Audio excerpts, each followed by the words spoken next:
Beneath the burning sun of the Nile Valley, where the desert meets the river in a fragile ribbon of life, one of humanity's most enduring civilizations begins to rise.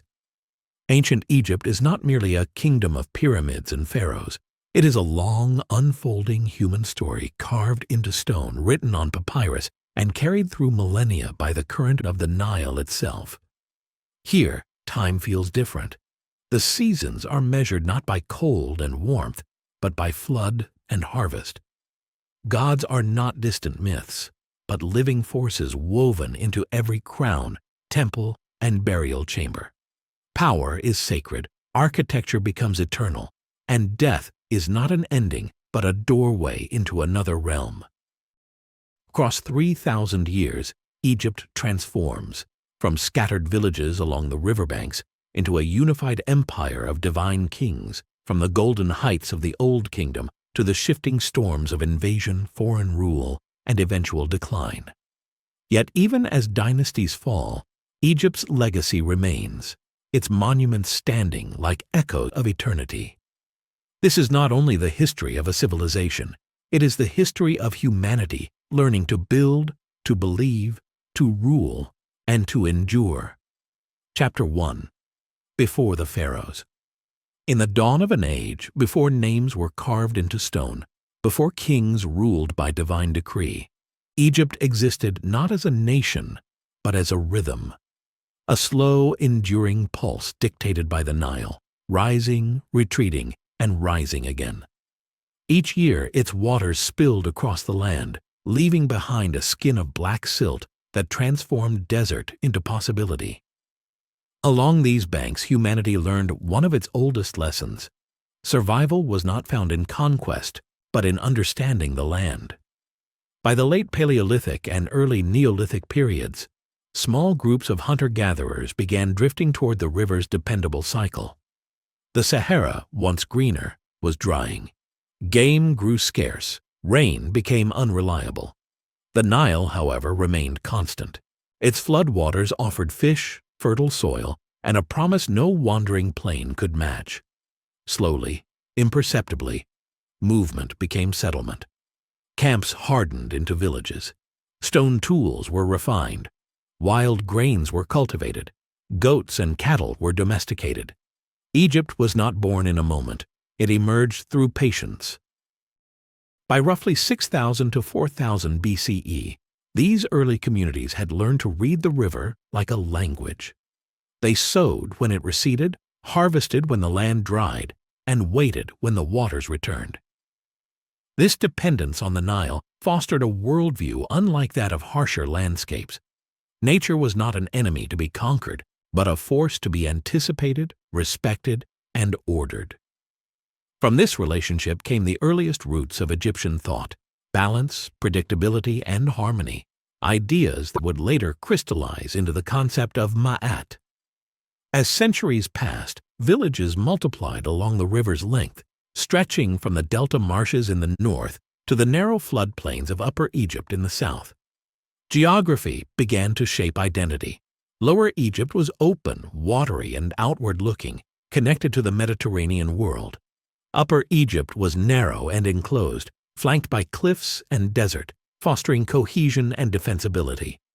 These were not yet kingdoms, but they were becoming regions, with distinct customs, artistic styles, and symbols of power. Archaeology reveals this transformation with remarkable clarity. Pottery styles evolved from simple, functional forms into carefully decorated vessels bearing geometric patterns, animals, and boats, suggesting not only trade, but shared symbolism. Burial practices grew more deliberate. Bodies were placed in shallow graves, wrapped, accompanied by tools, food, and ornaments. Even in death, preparation mattered.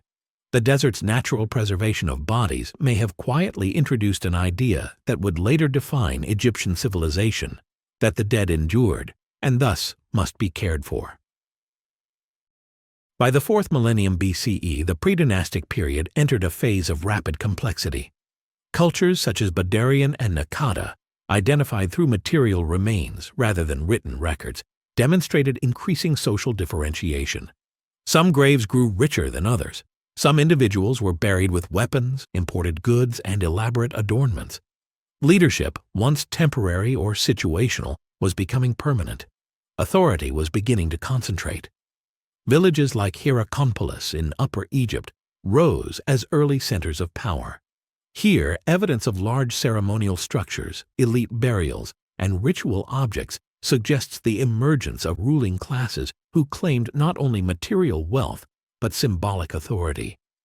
Religion, too, was taking form, not as organized doctrine but as shared belief. Animals were revered. Natural forces were personified. Certain individuals may have served as intermediaries between the human and the unseen. Power was no longer just physical, it was spiritual. Trade networks expanded along the Nile and beyond it. Obsidian, lapis lazuli, cedar, and exotic stones moved through these early societies, linking Egypt to Nubia, the Levant, and deeper into Africa. With trade came competition. Control of routes meant access to wealth. Control of land meant control of food. Slowly, cooperation gave way to rivalry. Nowhere was this tension more evident than between Upper and Lower Egypt. Their environments differed. Their symbols differed. Even their artistic conventions diverged. Yet both were bound by the same river, flowing relentlessly from south to north, carrying ideas as surely as it carried silt. Conflict was not constant, but it was inevitable. As populations grew and resources became contested, power demanded consolidation. By the late Naqada III period, around 3200 BCE, the signs of coming transformation were unmistakable. Fortified settlements appeared. Weapons became more specialized. Iconography began to depict dominance, figures larger than others, scenes of conquest, standards raised high. These were not yet pharaohs, but they were something new, rulers whose authority extended beyond kinship, beyond village, toward something larger and more enduring. Egypt was standing at the edge of history. The land was prepared. The people were organized. The idea of order, cosmic, social, and political, was already taking root. All that remained was the unifying force that would bind these scattered communities into a single state, crowned by a king who claimed not just power, but destiny. The river had done its work. What followed would change the world. As the 4th millennium BCE drew toward its close, the Nile Valley no longer belonged solely to farmers and fishermen. It had become a corridor of ambition. The same river that once unified villages through shared survival now carried competition from one region to another. Goods, ideas, and people flowed with the current, but so did influence, rivalry, and the quiet preparation for domination. Upper Egypt, with its narrow floodplain and defensible terrain, began to consolidate power more rapidly than the open, marshy delta to the north. Settlements along the southern Nile were forced into proximity by geography. Cooperation became necessity. Authority, once negotiated, hardened into hierarchy. Over time, certain leaders commanded loyalty beyond their immediate communities, likely through a combination of military strength, control of surplus food, and religious legitimacy. Hierakonpolis, known to archaeologists as Nekhen, stood at the heart of this transformation. Excavations there reveal a society already thinking in monumental terms. Large ceremonial precincts, elite residences, and evidence of organized labor point to centralized authority. The famous main deposit uncovered ritual objects deliberately buried, mace heads, pallets, and carved reliefs, suggesting not waste, but reverence. Power was being displayed symbolically, not just exercised. Among these objects, a particular form began to dominate: the ceremonial pallet. Once functional cosmetic tools, pallets grew larger and more ornate, their surfaces carved with scenes of ritual, dominance, and control over chaos. Animals with intertwined necks, bound captives, and victorious figures appear again and again. These were not decorations. They were statements. They told stories in a world not yet governed by writing, stories of who ruled, who submitted, and why. At the same time, religious symbolism intensified. Certain animals became associated with specific regions and leaders. The falcon, later identified with Horus, emerged as a powerful emblem of kingship in Upper Egypt. Shrines dedicated to divine forces multiplied, and ritual specialists likely played a role in legitimizing authority. Rule was no longer justified solely by strength, it was sanctified. Lower Egypt, meanwhile, developed along different lines. The delta's openness encouraged trade and cultural exchange, but also made political cohesion more difficult. Power was distributed across marshland settlements rather than concentrated in defensible strongholds. Its symbols reflected this environment: papyrus plants, watery motifs, and a different visual language of authority. Yet Lower Egypt was no less sophisticated. Its wealth, drawn from agriculture and trade, made it a prize worth claiming. Between north and south, tension mounted. Archaeological evidence suggests periods of conflict interwoven with alliance. Some sites show destruction layers, others display signs of cultural blending. Pottery styles began to merge. Burial customs grew increasingly similar. Even as rivalry persisted, integration was underway. This convergence was not accidental. The Nile itself enforced interaction. Boats traveled north with goods from the south and returned carrying ideas from the delta. Over generations, shared religious concepts emerged: cosmic order, sacred kingship, and the belief that human leadership mirrored divine structure. Egypt was beginning to imagine itself as a single entity even before it became one. One of the most profound developments of this era was the slow emergence of proto-writing. Symbols scratched or painted onto pottery and tags representing places, commodities, or authority hint at an administrative need.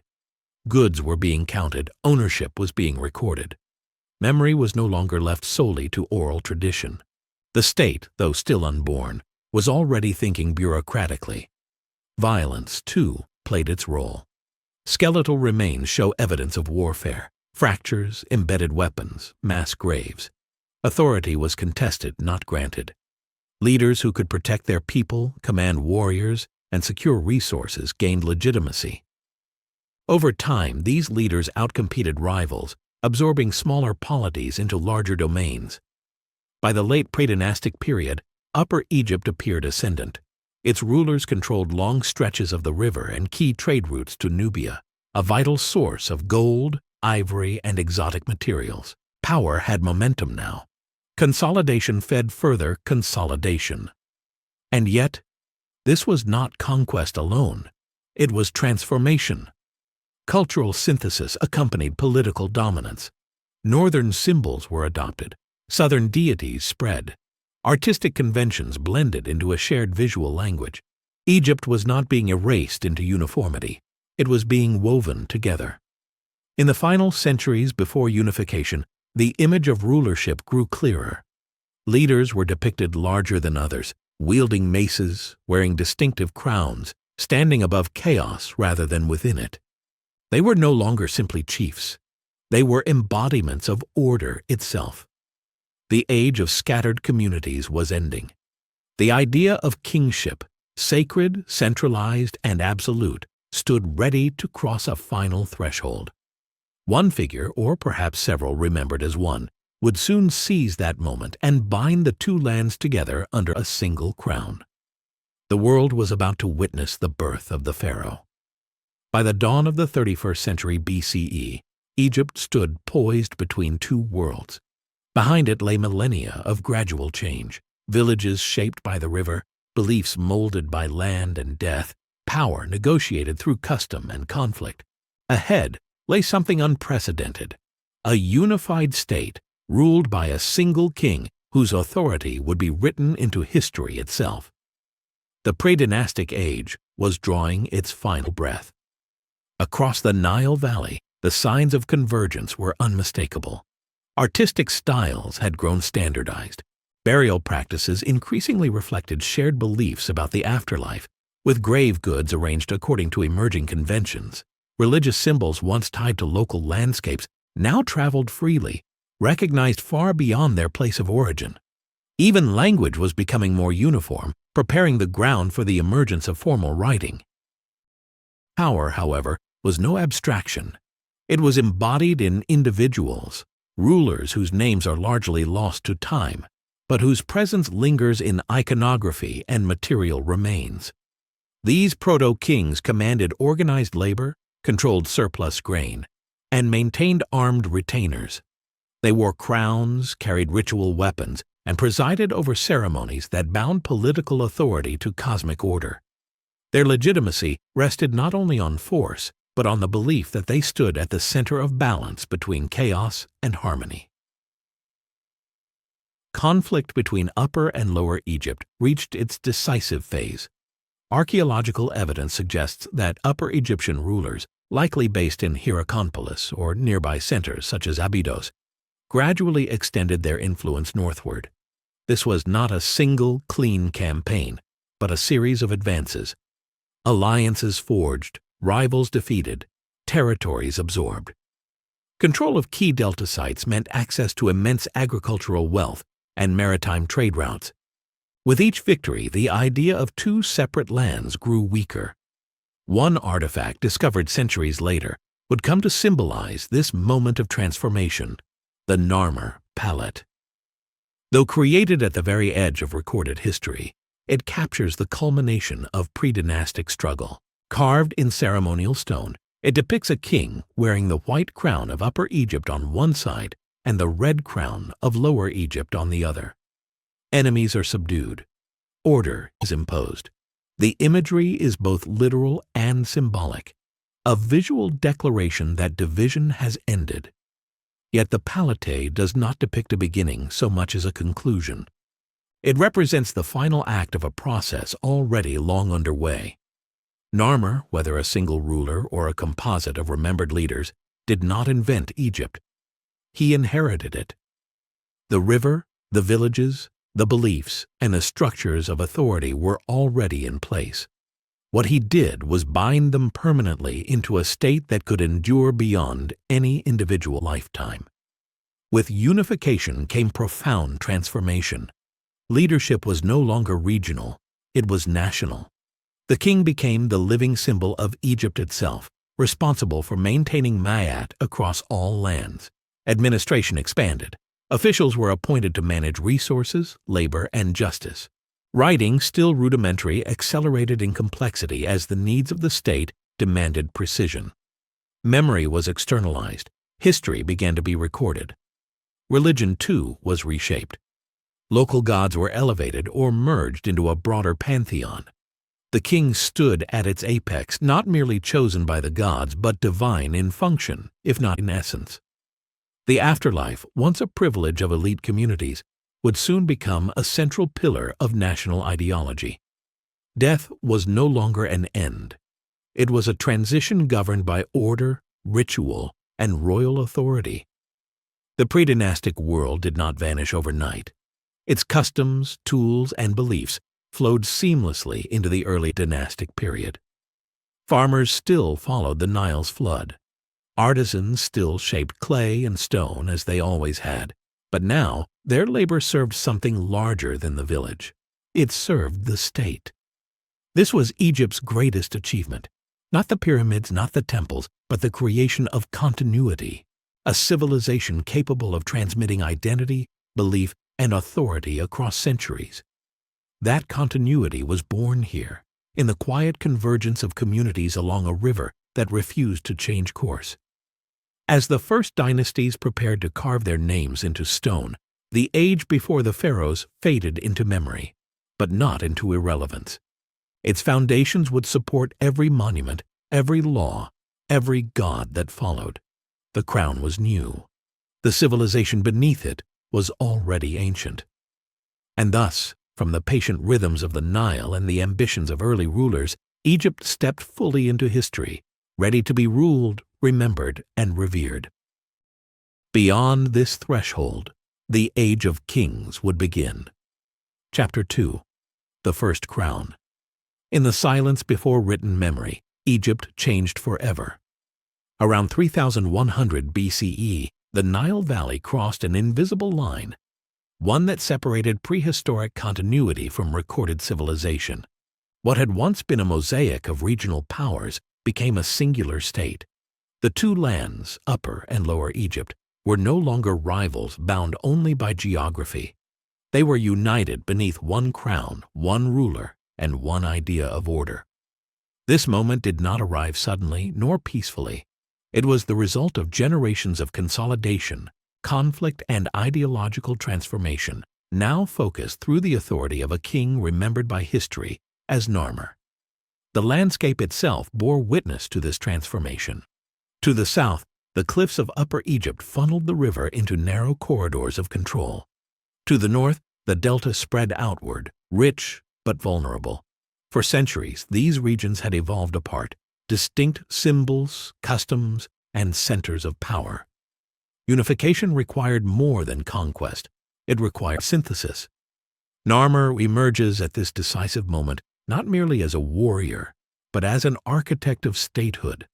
His name survives in early inscriptions and, most famously, on the ceremonial palette that records domination as ritualized truth.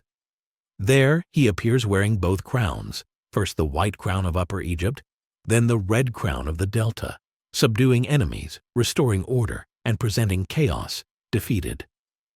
The imagery is deliberate. Violence is not shown as savagery, but as necessity. Conquest becomes justification. Power becomes destiny. Yet Narmer did not rule an empty land. He inherited a society already primed for unity. Administrative practices from the pre-dynastic period, counting, labeling, record-keeping, were now elevated to state function. Small symbols scratched onto bone and pottery evolved into recognizable hieroglyphs, not yet a full writing system, but sufficient to name places, officials, and royal authority. Memory, once oral and local, was becoming institutional and permanent. This was the birth of bureaucracy. With unification came the need to govern beyond personal presence. The king could not be everywhere, so he ruled through representatives, officials tasked with managing grain, labor, justice, and religious ritual. Authority flowed downward from the crown, while resources flowed upward toward it. The state was no longer a person. It was a system. At the heart of this new system rose Memphis. Strategically positioned near the boundary between Upper and Lower Egypt, the city became both political and symbolic capital. From here, the king could oversee the delta's wealth and the southern heartland's loyalty. Memphis was not chosen by chance. It embodied the very idea of unity, north and south bound together under centralized rule. Religion evolved alongside administration. The king was no longer simply favored by the gods. He was integral to cosmic balance. The concept of ma'at, order, truth, balance, took on political dimension. If chaos threatened the land, it was not merely a natural disaster or foreign enemy. It was a failure of kingship. The ruler's duty was eternal vigilance, maintaining harmony between the human and divine realms. This belief reshaped how power was perceived. Obedience to the king was no longer submission to force, but participation in cosmic stability. Law, ritual, and governance merged. The state became sacred. The early dynasties that followed Narmer, often grouped as the first dynasty, continued this transformation. Royal tombs at Abydos grew larger and more elaborate, surrounded by subsidiary burials that speak to the gravity of kingship and the devotion it commanded. Craft specialization expanded, long-distance trade intensified. Egypt began to project itself outward, even as it strengthened inward control. Yet this new order remained fragile. Unification had been achieved, but it needed reinforcement through ritual, monument, and memory. The crown was new. Its authority had to be seen, repeated, and believed. Thus began a new experiment in human history, a centralized state governed by divine kingship, sustained by bureaucracy, and legitimized through ideology. Egypt was no longer just a land shaped by the Nile. It was a civilization defined by rule. And at its center stood the king, not merely as a man, but as the living embodiment of Egypt itself. Unification was not an ending. It was a beginning fraught with uncertainty. Once the two lands were bound beneath a single crown, the greater challenge emerged: how to keep them bound. Egypt's first kings understood that conquest alone could not sustain unity. Authority had to be made visible, repeatable, and unquestionable. Power had to be transformed from a moment of victory into a permanent condition of life. The early dynastic rulers moved quickly to achieve this. Across the Nile Valley, royal presence became unavoidable. The king's name, written inside the earliest form of the serac, a rectangular emblem topped by a falcon, appeared on jars, seals, and administrative tags. These markings did more than identify ownership. They announced sovereignty. Every shipment of grain, every herd of cattle, every storehouse seal carried the silent reminder that all wealth ultimately belonged to the crown. Writing, still embryonic, expanded in service of governance. Hieroglyphs were no longer symbolic curiosities. They became tools of administration. Lists were kept. Goods were tallied. Officials were named. For the first time in human history, a state began to record itself systematically. The act of writing did not merely document power, it reinforced it. What was written became real, fixed, and authoritative. Bureaucracy followed naturally. Beneath the king emerged a growing class of officials, overseers of fields, treasurers, priests, and administrators tasked with enforcing royal will. Titles multiplied, hierarchies sharpened, and loyalty to the crown became the primary axis of social mobility. Service to the king offered status, security, and proximity to power. Egypt was becoming a career state. Religion provided the final, crucial layer of legitimacy. The king was not simply the head of government, he was the guarantor of cosmic order. Each year's Nile flood, each successful harvest, each moment of peace was interpreted as evidence that Ma'at remained intact. The king performed rituals not as symbolic gestures, but as essential acts believed to sustain the universe itself. Governance and theology fused seamlessly. Temples, still modest compared to later grandeur, became nodes of authority. Priests served the gods, but also the state. Offerings flowed through sacred spaces and into royal control. The boundary between religious devotion and political obedience blurred until it effectively vanished. Death, too, was enlisted in service of power. At Abydos in Upper Egypt, the royal necropolis took on unprecedented significance. The tombs of First Dynasty kings were large, complex structures, often surrounded by subsidiary burials, retainers interred alongside their ruler. These were not random graves. They were statements. Even in death, the king commanded loyalty. Even beyond life, hierarchy endured. Whether these retainers were sacrificed or volunteered remains debated, but the message was unmistakable. Kingship transcended mortality. The ruler's authority did not end at death. It expanded into eternity. This belief would soon crystallize into one of Egypt's most enduring obsessions, the afterlife as a continuation of earthly order. Yet beneath the surface of stability, tensions remained.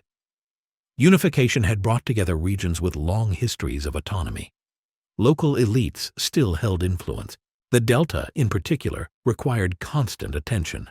Maintaining unity demanded not only ritual and record-keeping, but force. Early dynastic rulers led campaigns against rebels and foreign groups alike, securing borders and suppressing dissent. Violence remained part of governance, but now it was regulated, ritualized, and justified. Art from this period reflects this dual reality. Reliefs and carvings depict kings smiting enemies, towering over defeated foes. These scenes were not literal battle reports. They were ideological declarations. They reinforced the narrative that chaos could only be subdued through royal authority. To challenge the king was to threaten the cosmos. Over time, repetition turned ideology into belief. Children grew up knowing only one Egypt. Officials served a centralized administration. Priests taught a unified theology. Memory of division faded, replaced by the assumption that Egypt had always been one. This was the quiet triumph of the first crown. The early dynasties did not build pyramids or carve vast temples, but their achievement was no less monumental. They created permanence. They transformed power into institution, violence into law, belief into governance. They proved that a human society could organize itself not merely around survival, but around an idea of order that claimed eternity. Egypt had become a state in the fullest sense, a living system designed to outlast its founders. Yet permanence invites ambition, and ambition, when bound to divine authority, would soon seek expression on a scale the world had never seen. The age of kingship had begun to test its limits. By the end of the first dynasty, Egypt no longer questioned its unity. The two lands were bound not merely by force, but by memory, ritual, and habit. A generation had grown to maturity, knowing only one king, one administration, one divine order. What began as conquest had hardened into tradition. What was once fragile had become assumed. Yet the true legacy of the first crown lay not only in political stability, but in the architecture of ideas it produced, ideas that would shape Egypt for the next 3,000 years. The kings of the early dynasties understood something fundamental. Authority must be seen to endure. While their monuments were modest by later standards, they were conceptually revolutionary. Royal tombs grew more complex, incorporating storage chambers, ritual spaces, and symbolic orientation aligned with sacred geography. The north-south axis of Egypt was echoed in burial design, reinforcing unity even in death. The king's identity itself became formalized. Royal titulary began to develop, binding the ruler to the land through sacred names and symbols. The Horus name, placing the king beneath the protection of the falcon god, declared him the living manifestation of divine order on earth. This was not metaphor, it was believed reality. The king was Egypt, and Egypt was the king. Law emerged not as a separate institution, but as an extension of kingship. Justice flowed from the crown as an expression of ma'at. Disputes, property rights, and social obligations were adjudicated in the king's name. Obedience to law was obedience to cosmic truth. This fusion gave the state unprecedented moral authority and made dissent not merely illegal, but sacrilegious. Administration continued to expand in sophistication. Seal impressions, inscriptions, and standardized measurements reflect an increasingly regulated economy. Agricultural surplus was collected, stored, and redistributed. Labor was organized seasonally, particularly during the Nile's inundation when farming paused and workers were available for state projects. The foundations of Egypt's later monumental building culture were already in place. Trade networks secured by centralized control extended Egypt's reach. Goods flowed from Nubia, the Sinai, and the Levant, reinforcing the king's role as mediator between Egypt and the wider world. Foreign materials became symbols of royal prestige, displayed in tombs and ritual contexts. Egypt's identity sharpened not only through internal unity, but through contrast with what lay beyond its borders.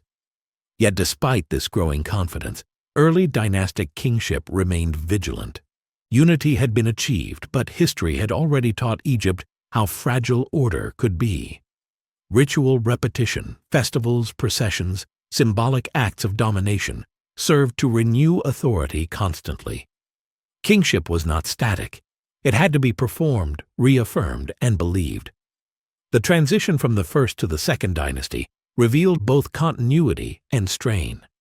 Succession was not always smooth. Rival claims, short reigns, and shifting power centers hinted at underlying tensions. But the system held. Even moments of instability occurred within the framework of centralized rule. The idea of Egypt as one state was no longer negotiable. This endurance was the first crown's greatest achievement. It did not merely unite territories, it united time. Each reign built upon the last, layering memory upon memory. The state outlived individual kings, proving that authority could be institutional rather than personal. From this foundation, Egypt would soon reach for permanence in stone. The modest tombs of Abydos would evolve into mastabas, and mastabas into pyramids. The administrative machinery forged during unification would mobilize tens of thousands. The theology of divine kingship would demand monuments worthy of eternity. All of it, every pyramid, every temple, every hieroglyph carved into limestone, traced its lineage back to this moment, when a crown first claimed both lands and declared order victorious over chaos. The first crown did not create Egypt's greatness. It made it possible. And as the early dynasties faded into the deepening past, a new question began to dominate the royal imagination. Not how to rule Egypt, but how to rule forever. Thus, beneath the rising sun of kingship, Egypt turned its gaze toward immortality, setting the stage for an age of stone, ambition, and unparalleled monumentality. Chapter 3. Age of the Pyramids. In the early centuries of the Old Kingdom, Egypt entered an age where ambition was no longer measured in seasons or reigns, but in eternity. The crown had unified the land. Now, it sought to outlast it. Around 2686 BCE, as the Third Dynasty rose to power, Egypt stood more centralized, confident, and administratively capable than ever before. The Nile still governed life, but above it now stood an authority that claimed permanence beyond nature itself. The pharaoh was no longer simply the guarantor of order. He was its axis. Between earth and sky, humanity and gods, the king stood alone. This was the moment when architecture became ideology. At Saqqara, just south of Memphis, King Djoser initiated a transformation that would redefine human construction. Under the direction of his vizier and architect Imhotep, stone, once reserved for small ritual objects, was elevated into monumental purpose.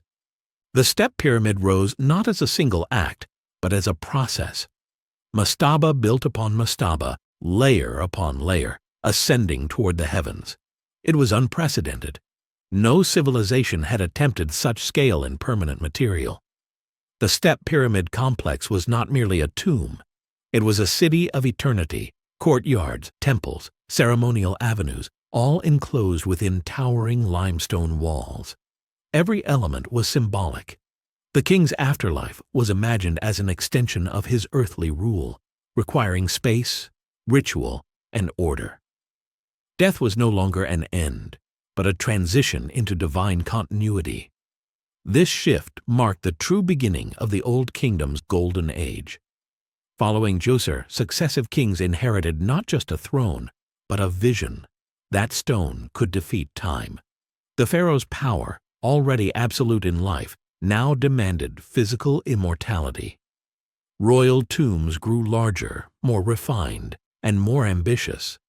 Experiments in pyramid construction unfolded across Egypt, some successful, others flawed, each one a lesson carved into the landscape. At the heart of this transformation stood the state. The pyramids were not built by slaves, but by a society mobilized with extraordinary precision. Egypt's bureaucracy, refined since unification, now operated at full capacity. Agricultural surplus fed tens of thousands of workers. Quarries were organized, transport networks coordinated, labor rotated seasonally. During the Nile's inundation, when fields lay submerged, men were reassigned to royal projects. The rhythm of nature itself was bent to serve monumentality. This was administration as architecture. Under the Fourth Dynasty, ambition reached its apex. Kings like Sneferu pushed pyramid design to its limits, experimenting with angle, scale, and form. The bent pyramid and red pyramid at Dashur stand as evidence of trial, error, and adaptation. These were not failures, but steps toward perfection. That perfection arrived at Giza. There, on the western edge of the Nile floodplain, Khufu, known to the Greeks as Cheops, commissioned the largest stone structure ever built by human hands. The Great Pyramid was not only a tomb, it was a cosmic machine. Its sides aligned with cardinal points to astonishing precision. Its internal chambers reflected complex religious symbolism. Its scale defied comprehension. To build it required more than labor. It required belief. Every block hauled across the plateau, every tool strike against limestone, reinforced the idea that the king's destiny was inseparable from the universe itself. The pyramid mirrored the primordial mound of creation, rising from chaos toward light. In death, the king ascended to join the sun god Ra, ensuring the continued stability of the cosmos. Khufu's successors, Khafre and Menkaure, followed suit, constructing their own pyramids and associated temples. Together, the Giza Plateau became a sacred landscape, a testament to divine kingship made stone.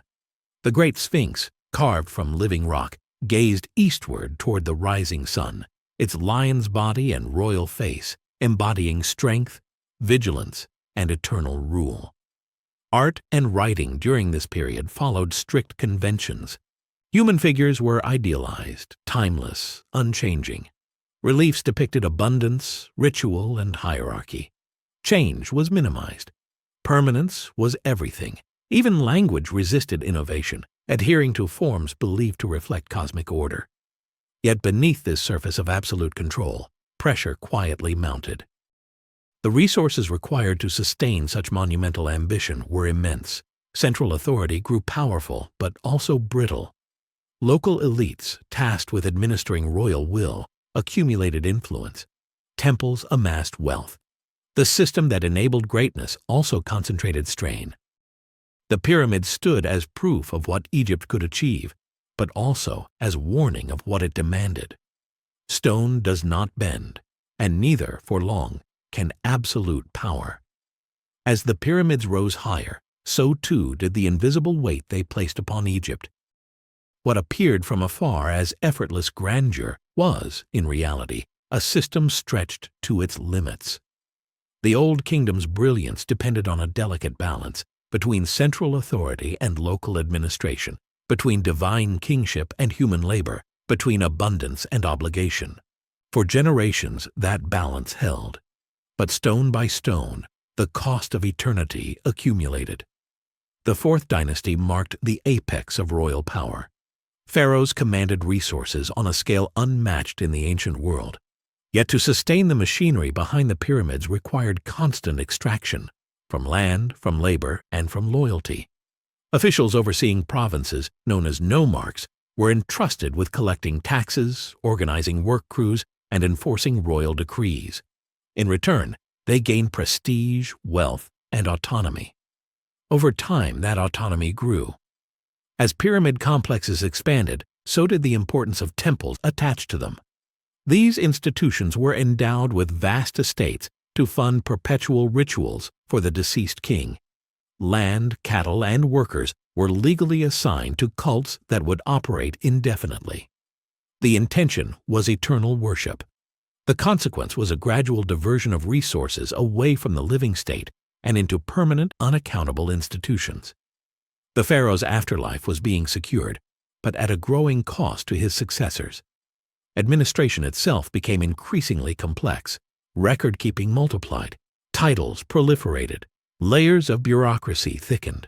While this allowed the state to function at immense scale, it also slowed decision-making and diluted royal presence in distant regions. The king remained divine but physically distant.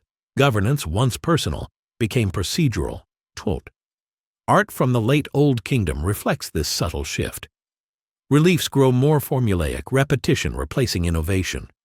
Royal imagery remains dominant, yet provincial tombs begin to mirror royal styles, suggesting that local elites were adopting the visual language of kingship for themselves. Power, once concentrated solely at the apex, was being imitated below. The Fifth Dynasty introduced a significant ideological change. While earlier kings emphasized their unique divinity, later rulers increasingly aligned themselves with Ra, the sun god, building dedicated solar temples alongside pyramids. This marked a shift from kingship as inherently divine toward kangship as divinely sanctioned. The distinction was subtle, but important. The king was no longer the god himself, but the favored son of a greater cosmic force. This change broadened religious participation, but weakened the singularity of royal authority. At the same time, the pyramid texts, inscriptions carved inside royal burial chambers, began to appear. These texts were spells, prayers, and declarations meant to guide the king through the afterlife. They reveal a growing anxiety about death, order, and continuity. Eternity was no longer assumed. It had to be protected, explained, and written into stone.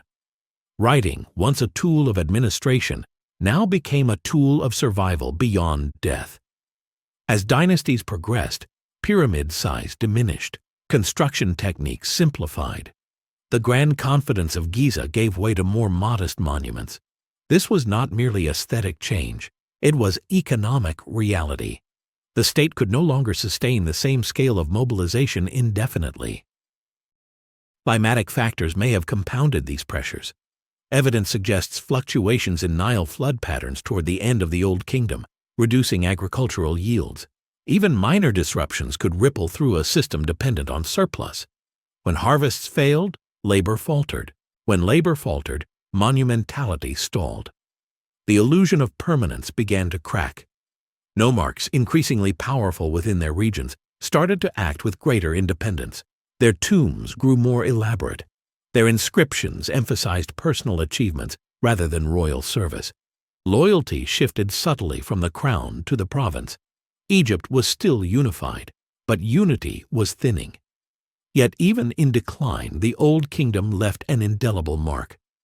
The pyramids stood unchanged against the sky, massive and silent, long after the kings who built them were forgotten. They had achieved their purpose, not by preserving political stability, but by redefining what human civilization could imagine. Stone could be organized into meaning. Labor could be unified under belief. Time itself could be challenged. But the cost of that challenge had been immense. As the Sixth Dynasty unfolded, the system strained further. Long reigns, aging kings, and contested successions weakened central control. The machinery of the state continued to operate, but without the absolute authority that once drove it. The age of the pyramids had reached its zenith. Now, quietly and without ceremony, it began to descend.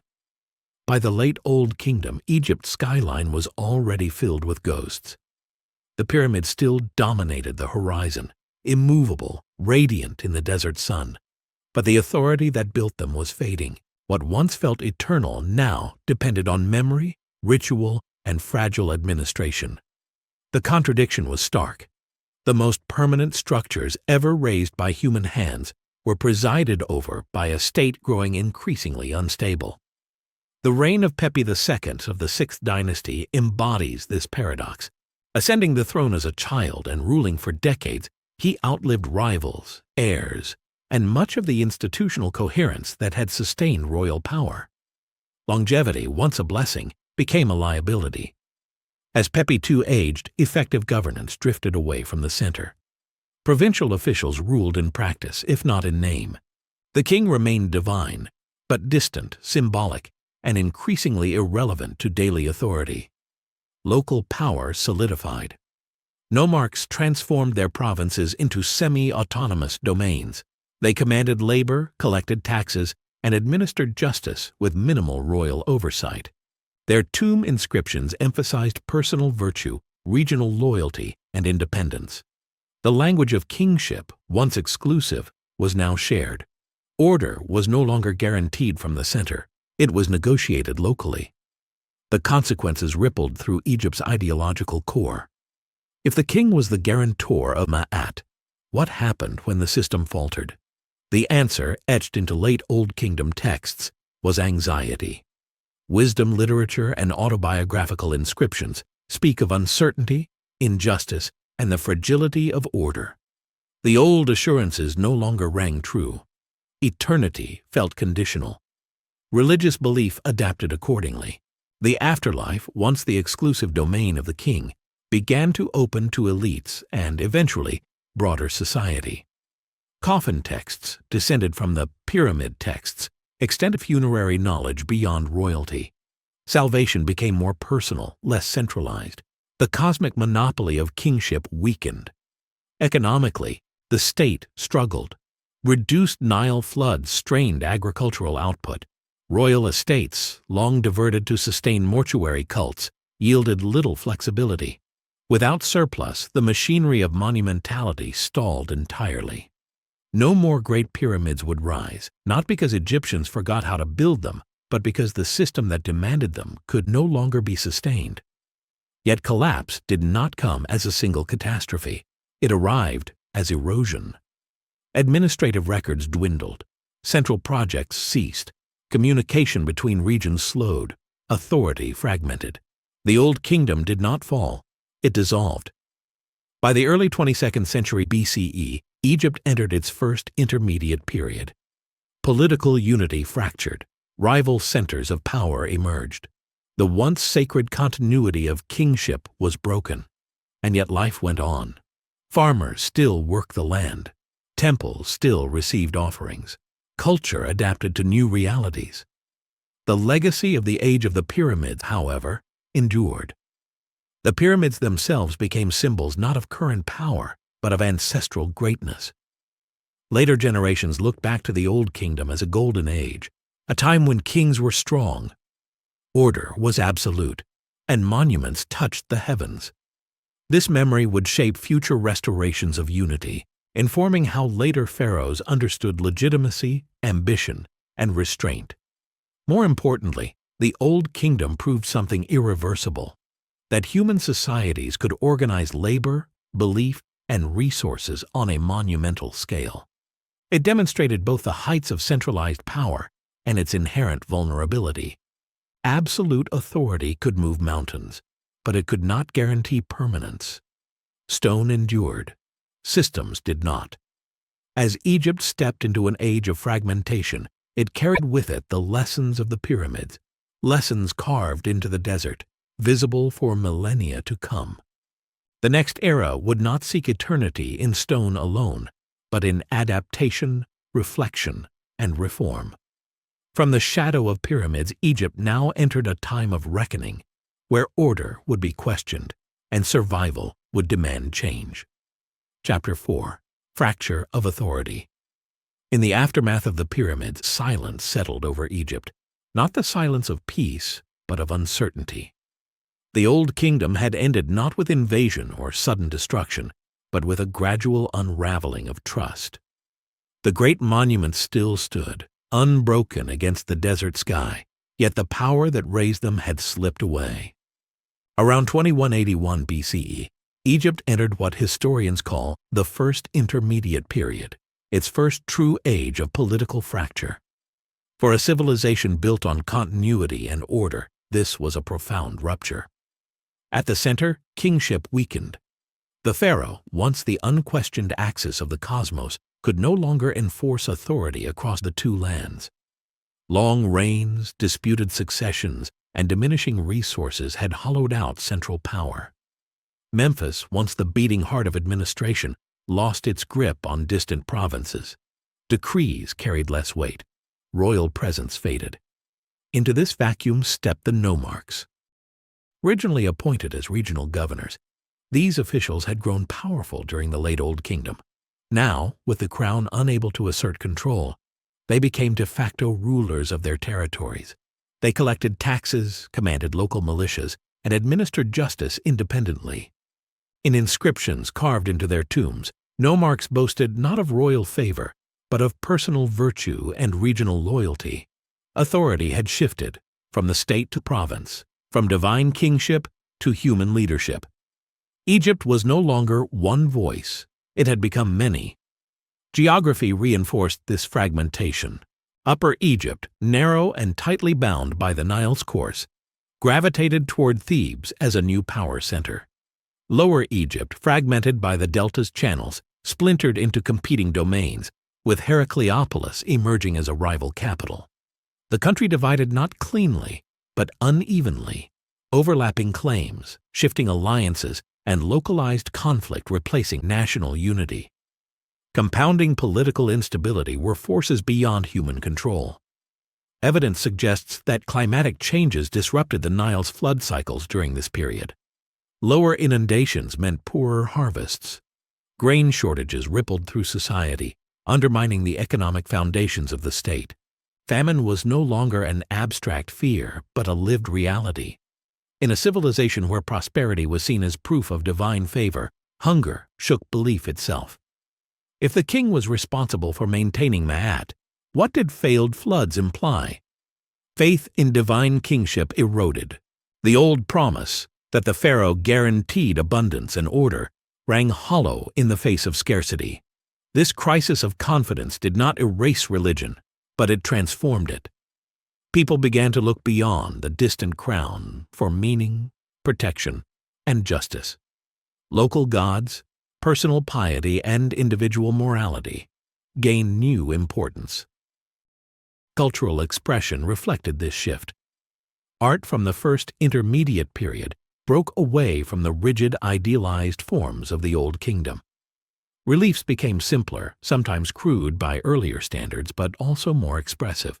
Proportions varied, scenes focused on daily life, local achievements, and personal relationships.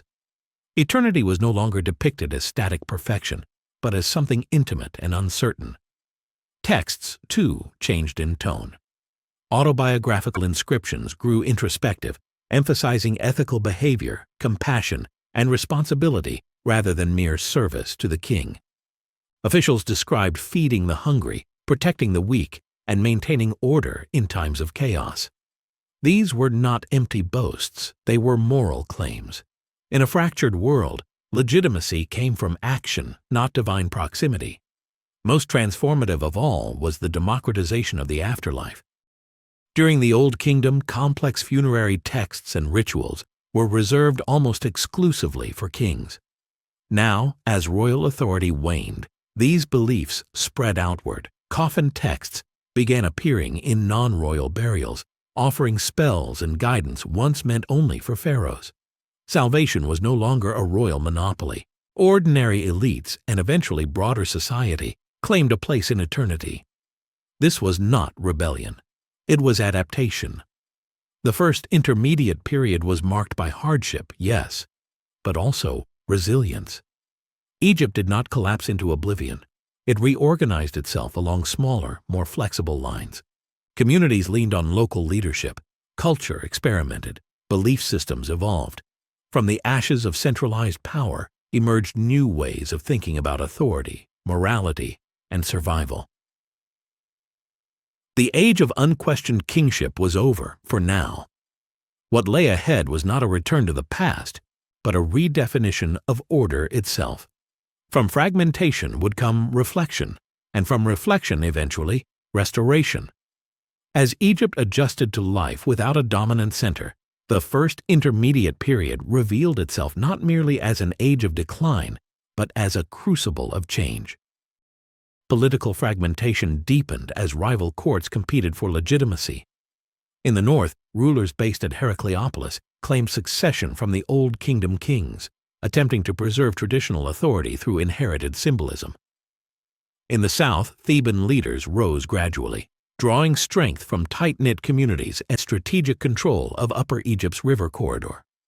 Neither side possessed the resources to dominate the entire land, and so Egypt existed in uneasy balance, divided, contested, and unstable. Conflict was real, but it was not constant warfare. More often, power shifted through negotiation, alliance, and selective violence. Local rulers defended their territories fiercely, yet relied on trade and cooperation to survive. The Nile remained the artery of life, even as political unity fractured along its banks.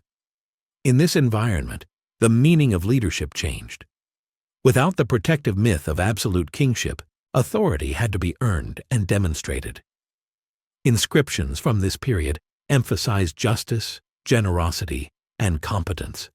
Leaders presented themselves as guardians rather than conquerors, feeding the hungry during famine, maintaining irrigation canals, and resolving disputes became acts of political legitimacy. Morality moved to the foreground of power. This moral emphasis marked a profound transformation in Egyptian thought. The collapse of central authority forced individuals to confront uncertainty directly. Texts such as the Admonitions of Ipuwer, though composed or compiled later, reflect themes associated with this era: social inversion, suffering, and the fear that order itself had broken down. Whether these works describe real events or ideological memory, they reveal how Egyptians conceptualized chaos as a warning, a trauma, and a lesson. Literature became a space for reflection rather than proclamation. Unlike the triumphal inscriptions of the Old Kingdom, writings from and about the first intermediate period explored doubt, responsibility, and human fragility. The idea that justice depended solely on the king gave way to a more distributed ethical worldview. Individuals mattered. Their actions carried weight in both life and death. Art mirrored this internal shift. While technical quality varied widely, artistic expression became localized and personal. Tomb scenes depicted family intimacy, regional landscapes, and individual achievements rather than universal royal ideals. The human experience, once secondary to cosmic order, now claimed space of its own. Religion, too, continued to evolve. The spread of coffin texts represented more than a change in funerary practice. It signaled a redefinition of the soul's journey. The afterlife was no longer the exclusive realm of kings ascending to the sun. It became a moral landscape accessible to those who lived justly. Judgment, protection, and transformation were framed in personal terms. One's fate depended on character as much as status. This shift carried revolutionary implications. If salvation was personal, then kingship lost its monopoly over eternity. Divine order still mattered, but it no longer flowed exclusively from the throne. Faith adapted to a world where power was fragmented and survival uncertain. Economically, Egypt remained strained. Reduced Nile floods and political instability limited long-distance trade and large-scale projects. Yet local economies persisted. Agriculture continued. Craft production adapted to regional demand. Life did not stop. It reoriented. Thebes, in particular, began to emerge as a center of renewal. Its rulers cultivated loyalty through effective governance rather than inherited grandeur. They forged alliances, stabilized territory, and gradually extended influence northward. Unlike the monumental kings of the Old Kingdom, these leaders ruled close to the land and its people. From this soil of hardship grew resilience. The first intermediate period forced Egypt to confront the limits of absolutism. It revealed that order could not rely solely on monumentality or divine kingship. It required flexibility, ethics, and responsiveness to human needs. The civilization did not abandon its core values. It refined them. As generations passed, the memory of collapse became a lesson etched into cultural consciousness. Chaos was not just an external threat. It was a consequence of imbalance. To restore unity, Egypt would need more than power. It would need reform. And in the south, along the narrow bends of the Nile, the seeds of restoration were already taking root. By the later decades of the first intermediate period, Egypt had learned to survive without certainty. The old world of absolute kingship, where divine authority flowed unbroken from the throne, had dissolved. In its place stood a patchwork of regional powers, local traditions, and evolving beliefs. Yet this fragmentation did not erase Egypt's identity. Instead, it forced the civilization to examine itself, to ask whether order could exist without monumentality, and whether stability could be rebuilt on new terms. Gradually, the balance began to shift. In Upper Egypt, the rulers of Thebes expanded their influence through persistence rather than spectacle. They did not command the resources to build pyramids or impose authority through overwhelming force. Instead, they relied on diplomacy, strategic marriages, and selective military action. Control was extended carefully, river bend by river bend, ensuring loyalty before advancing further north. These Theban leaders, most notably the line that would culminate in Mentuhotep II, framed their rise not as conquest but as restoration. They spoke the language of Ma'at, presenting themselves as healers of a wounded land. Where Old Kingdom kings had claimed eternal perfection, these rulers acknowledged disorder and promised correction. Their legitimacy grew from contrast, stability after chaos, unity after division. Culturally, the lessons of collapse were not forgotten. The moral introspection that defined the first intermediate period endured, shaping future ideals of kingship. Rulers would no longer present themselves solely as distant gods, but as shepherds of the people, responsible for justice, protection, and welfare. The memory of famine, fragmentation, and failed authority lingered as warning. Religious beliefs retained their expanded inclusivity. The afterlife remained accessible beyond royalty. Ethical conduct, personal responsibility, and devotion mattered alongside ritual. This democratization of belief strengthened social cohesion, giving individuals a stake in cosmic order regardless of political fortune. Artistically, the personalization of expression persisted even as technical skill recovered. Art became a balance between ideal and individual, reflecting both timeless order and lived experience. Literature continued to explore human vulnerability, wisdom, and the consequences of imbalance. By the time Theban forces challenged Heracleopolitan rivals directly, Egypt was ready, not for a return to the past, but for transformation. The desire for unity had not vanished during fragmentation. It had matured. Unity was no longer imagined as domination alone, but as integration, binding regions through shared memory and renewed purpose. When reunification finally came, it would inaugurate a new era shaped by the scars of collapse. The Middle Kingdom would rise not as an echo of Old Kingdom grandeur, but as a reformed state, stronger, more conscious of its limits, and more attuned to human reality. The first intermediate period, long dismissed as a dark age, revealed itself as something far more complex. It was an age of experimentation, resilience, and intellectual awakening. Egypt did not simply endure fracture, it learned from it. From the ruins of absolute power emerged a civilization wiser than before. And as order slowly reassembled along the Nile, Egypt prepared to enter a restored age, one forged not by stone alone, but by balance, memory, and reform. Chapter 5. Restoration and Balance. From the fractured silence of civil war, Egypt rose again. Along the narrow stretch of Upper Egypt, where cliffs press close to the Nile and the desert watches from both sides, the city of Thebes became the cradle of renewal. Here, amid memory of famine and division, a new vision of kingship took shape, one forged not in the certainty of divine absolutism, but in the hard lessons of collapse.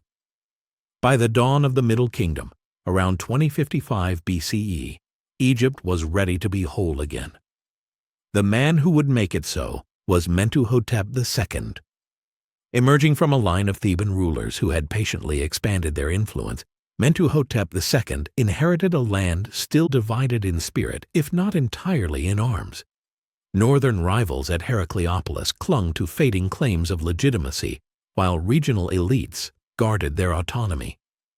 Unification would require force, but also persuasion, symbolism, and restraint. Mentuhotep understood that Egypt could not simply return to the Old Kingdom, it had to evolve. After years of conflict, his victory was decisive. Egypt was reunified under a single crown, but the meaning of that crown had changed.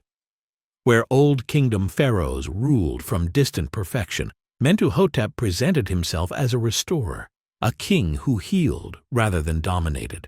In inscriptions, he was not merely conqueror, but savior of a land long in chaos.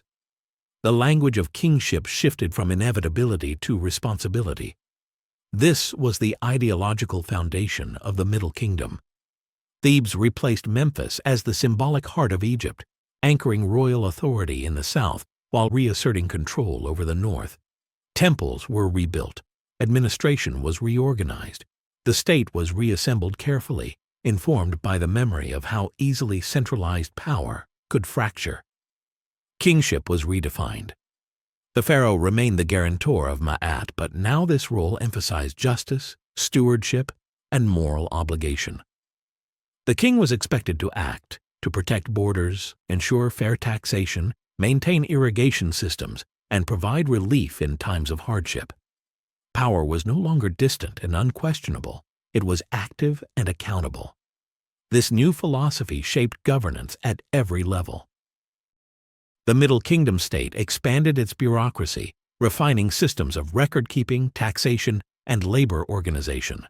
Officials were carefully selected and monitored, their authority balanced against royal oversight. The crown reasserted control over provinces without erasing local administration, striking a balance between unity and flexibility. Infrastructure became a priority. Irrigation canals were repaired and extended, stabilizing agricultural output and protecting against erratic Nile floods. Roads and river transport were improved to facilitate communication and trade. The state invested not only in monuments, but in systems that sustained daily life. Prosperity returned, not as spectacle, but as stability. With security restored internally, Egypt looked outward. Middle Kingdom kings fortified borders, particularly in Nubia to the south. A chain of fortresses was constructed along the Nile, securing trade routes and projecting power deep into contested territories. These were not temporary campaigns. They were long-term strategies, reflecting a state that planned for continuity rather than conquest alone. Trade flourished as well. Egypt reconnected with the Levant, Nubia, and regions beyond, importing gold, incense, timber, and luxury goods. The king stood once more as mediator between Egypt and the wider world, but now with caution born of experience. Culturally, the Middle Kingdom marked a flowering unlike anything before. Literature emerged as a central expression of Egyptian identity. Texts such as The Tale of the Eloquent Peasant and the Instructions of Amenemhat explored justice, loyalty, suffering, and the burdens of power. These were not hymns of triumph, but reflections shaped by memory of disorder. The human voice, doubting, striving, moral, entered Egyptian writing with new clarity. Art, too, changed in tone. Royal statues retained authority, but faces grew more individualized, sometimes even severe. Kings were depicted as burdened by responsibility rather than frozen in perfection. It was a subtle but powerful shift, strength tempered by awareness. The Middle Kingdom was not an age of towering monuments like the Old Kingdom. Its greatness lay elsewhere, in balance. Egypt had learned that eternity could not be secured by stone alone. It required adaptability, ethical governance, and humility before history. The state that emerged from reunification was stronger precisely because it remembered collapse. From Thebes, a restored Egypt stood poised between past and future, unified once more, yet forever changed. As the Middle Kingdom matured, Egypt entered one of the most stable and self-aware phases in its long history. The legacy of Mentuhotep II endured through careful succession and institutional strength. Power passed not as fragile inheritance, but as a role defined by obligation. The crown had reclaimed authority, yet it now ruled with memory, aware of how easily order could unravel if ignored. This awareness shaped the reigns that followed, particularly during the 12th dynasty, often regarded as the high point of Middle Kingdom governance. Amenemhat I, founder of the dynasty, moved the royal capital north to Ij-Jawi, strategically positioned near the Fayum. This decision symbolized a renewed balance between Upper and Lower Egypt, recentering authority without erasing Thebes's legacy. Ij-Jawi was not a city of monumental display, but of administration, its purpose practical, its presence deliberate. Yet the Middle Kingdom was no stranger to danger. Amenemhat I's reign, though effective, ended in assassination, a reminder that kingship, despite reform, remained perilous. The response to this shock was telling. Rather than collapse into chaos, the state endured.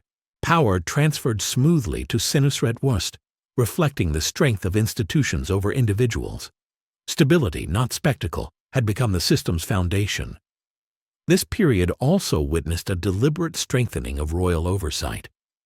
Kings curtailed the autonomy of nomarchs, redistributing authority back to the crown while retaining regional administration. Provincial power was not destroyed, but integrated. Officials now owed their status directly to royal appointment, reinforcing unity without erasing local governance. The reign of Senusret III marked a turning point in both policy and perception. A formidable ruler, Senusret III is remembered less for monuments than for reform and control.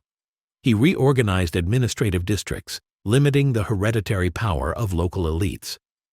Borders were fortified with renewed intensity, particularly in Nubia, where Egypt's southern frontier was secured through a network of massive fortresses. These structures projected not just military strength, but permanence. Senusret III also reshaped the image of kingship itself. His statues depict a ruler with furrowed brow, heavy-lidded eyes, and a sense of weariness rarely seen before in royal art. This was not weakness, it was realism. The king was shown as burdened by responsibility, fully aware of the weight he carried. Authority was no longer portrayed as effortless. It was earned daily through vigilance and sacrifice. Under this governance, Egypt prospered. Agricultural productivity increased through expanded irrigation projects, particularly in the Fayum, where land reclamation transformed wetlands into fertile fields. Surplus supported population growth, craft specialization, and trade. Goods flowed efficiently through centralized systems, reinforcing economic resilience. Trade networks extended far beyond Egypt's borders. Expeditions reached the Levant for timber, the Red Sea for incense, and Nubia for gold and precious materials. Unlike the conquest-driven expansion of the New Kingdom yet to come, Middle Kingdom engagement was calculated and controlled, focused on security and sustainability rather than glory. Literature continued to flourish, capturing the psychological depth of the age. Texts grappled with loyalty, betrayal, justice, and the uncertainty of life. The Instructions of Amenemhat, possibly composed during this period, reflects a ruler's cautionary voice, warning his successor of the dangers inherent in power. Such self-critique was unprecedented in earlier eras. Religion remained central but inclusive. Temples expanded, priests gained influence. Yet personal devotion also deepened, with individuals seeking protection and guidance beyond state rituals. Faith became both communal and private, reinforcing social cohesion. The Middle Kingdom thus achieved a rare equilibrium. It was strong without arrogance, centralized without suffocation, religious without absolutism. It balanced memory of collapse with confidence in reform. Egypt had not merely recovered, it had matured.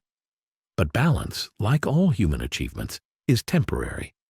As generations passed, the systems that sustained stability would again face pressures, from succession, from external threats, and from the slow erosion of vigilance. The Middle Kingdom stood at its height, unaware that history's cycles were already turning. At its height, the Middle Kingdom represented Egypt's most thoughtful achievement, not its most monumental, but its most deliberate. By the late 12th dynasty, Egypt had mastered the art of governance forged through experience. The state functioned with remarkable efficiency. Borders were secured, provinces integrated, and the economy stabilized through careful management of land and labor. Kingship had become a role defined as much by restraint as by authority. This was a civilization that had learned from collapse and chosen equilibrium over excess. Yet no system, however refined, exists outside the reach of time. As strong rulers gave way to weaker successors, the balance that sustained the Middle Kingdom began to loosen. Administrative systems, though robust, depended on continued vigilance. Succession became more complex. Court politics intensified. Royal authority, while still respected, faced subtle challenges from within the bureaucracy it had created. The 13th dynasty, which followed, revealed these vulnerabilities. Kings ruled briefly and often obscurely, their rapid succession reflecting instability at the core of power. While the state continued to function, the sense of direction faltered. Central authority weakened, not catastrophically, but perceptibly. The careful equilibrium of the Middle Kingdom proved difficult to maintain across generations. Externally, pressures mounted. Control over Nubia loosened. Trade routes became harder to secure. Foreign populations from the Levant began settling in the eastern delta, initially as traders and laborers. Their presence was tolerated, even beneficial, but it marked a shift in Egypt's demographic landscape. The borders that had once been carefully managed grew porous. Culturally, however, the Middle Kingdom's influence endured. Literature, art, and ethical ideals outlived political stability. The emphasis on justice, responsibility, and human experience became a permanent part of Egyptian identity. Later rulers would look back to this era as a model of ideal kingship, a time when power was wielded with wisdom rather than arrogance. Religious belief retained its inclusivity. The afterlife remained accessible through moral conduct and ritual knowledge. This democratization of spirituality strengthened resilience during times of political uncertainty. Even as authority fragmented again, the cultural framework held. By the early 18th century BCE, Egypt slipped gradually into the Second Intermediate Period. Unlike the chaos that followed the Old Kingdom, this transition was quieter, less traumatic. The lessons of the First Intermediate Period had left their mark. Society adapted more readily. Local powers filled gaps. Life continued, though unity faded. The Middle Kingdom did not collapse. It receded. Its greatest legacy was not territorial expansion or architectural spectacle, but the realization that civilization thrives on balance. Absolute power had built pyramids, but measured authority built endurance.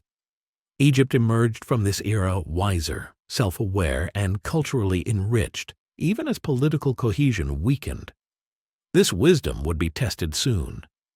As foreign rulers would one day claim the Delta and challenge Egyptian sovereignty, the memory of restoration and reform would guide resistance. Egypt had learned that unity could be lost and regained. Thus, as the Middle Kingdom passed into memory, Egypt stood once more at the edge of transformation, poised between resilience and vulnerability, awaiting the next force that would reshape its destiny. Chapter 6. Foreign Kings of the Delta. Beneath the familiar rhythm of the Nile, a quiet transformation was underway. By the late Middle Kingdom and into the early Second Intermediate Period, Egypt no longer possessed the strength or cohesion that had once guarded its borders. Kings ruled briefly, authority fractured, administrative vigilance softened, and into these widening cracks flowed people from beyond Egypt's eastern frontier, merchants, settlers, families, drawn by opportunity rather than conquest. At first, their presence was unremarkable. For centuries, Egypt had traded with the Levant. Goods, ideas, and people moved back and forth across the Sinai. Asiatic communities settled in the eastern delta, integrating into local economies as craftsmen, laborers, and traders. They adopted Egyptian customs, worshipped Egyptian gods, and lived largely beyond the attention of the royal court. Egypt did not yet see them as a threat. But history rarely announces its turning points. As central authority continued to weaken, these foreign communities gained influence, then power. By around 1650 BCE, a group later known to the Egyptians as the Hekakasut, the rulers of foreign lands, seized control of the delta. Greek historians would later call them the Hyksos. Their rise was not the result of a single invasion, but of gradual dominance within a vulnerable system. Egypt awoke to a new reality. Foreign kings ruled its northern heartland. From their capital at Avaris in the eastern delta, the Hyksos established a dynasty that governed Lower Egypt for generations. They adopted Egyptian titles, used hieroglyphs, and participated in local religious practices. Yet they remained outsiders, culturally distinct, politically autonomous, and strategically positioned between Egypt and the Near East. For the first time since unification, Egypt was divided between native rulers in the south and foreign kings in the north. The shock was profound. The pharaoh had long been imagined as the sole guarantor of Ma'at, the defender of Egypt against chaos and foreign threat. Now, that role was fractured. The presence of non-Egyptian rulers challenged deeply held assumptions about identity, power, and divine favor. If foreigners could rule the delta, what did that say about Egypt's cosmic order? Yet the Hyksos were not merely conquerors, they were catalysts. They brought with them technologies that would forever alter Egyptian warfare. The horse-drawn chariot, light, fast, and devastating, appeared on the Nile's floodplains for the first time. Composite bows, layered for strength and range, outmatched traditional Egyptian weapons. New bronze working techniques improved tools and arms. These innovations gave the Hyksos a decisive military advantage and revealed how far Egypt had fallen behind the wider world. Isolation, once a strength, became a weakness. The Hyksos period exposed Egypt to international networks of trade, diplomacy, and conflict that extended deep into the Levant and beyond. Goods moved through avarice from distant lands. Ideas flowed with them. Egypt was no longer insulated. It was embedded in a larger, more volatile world.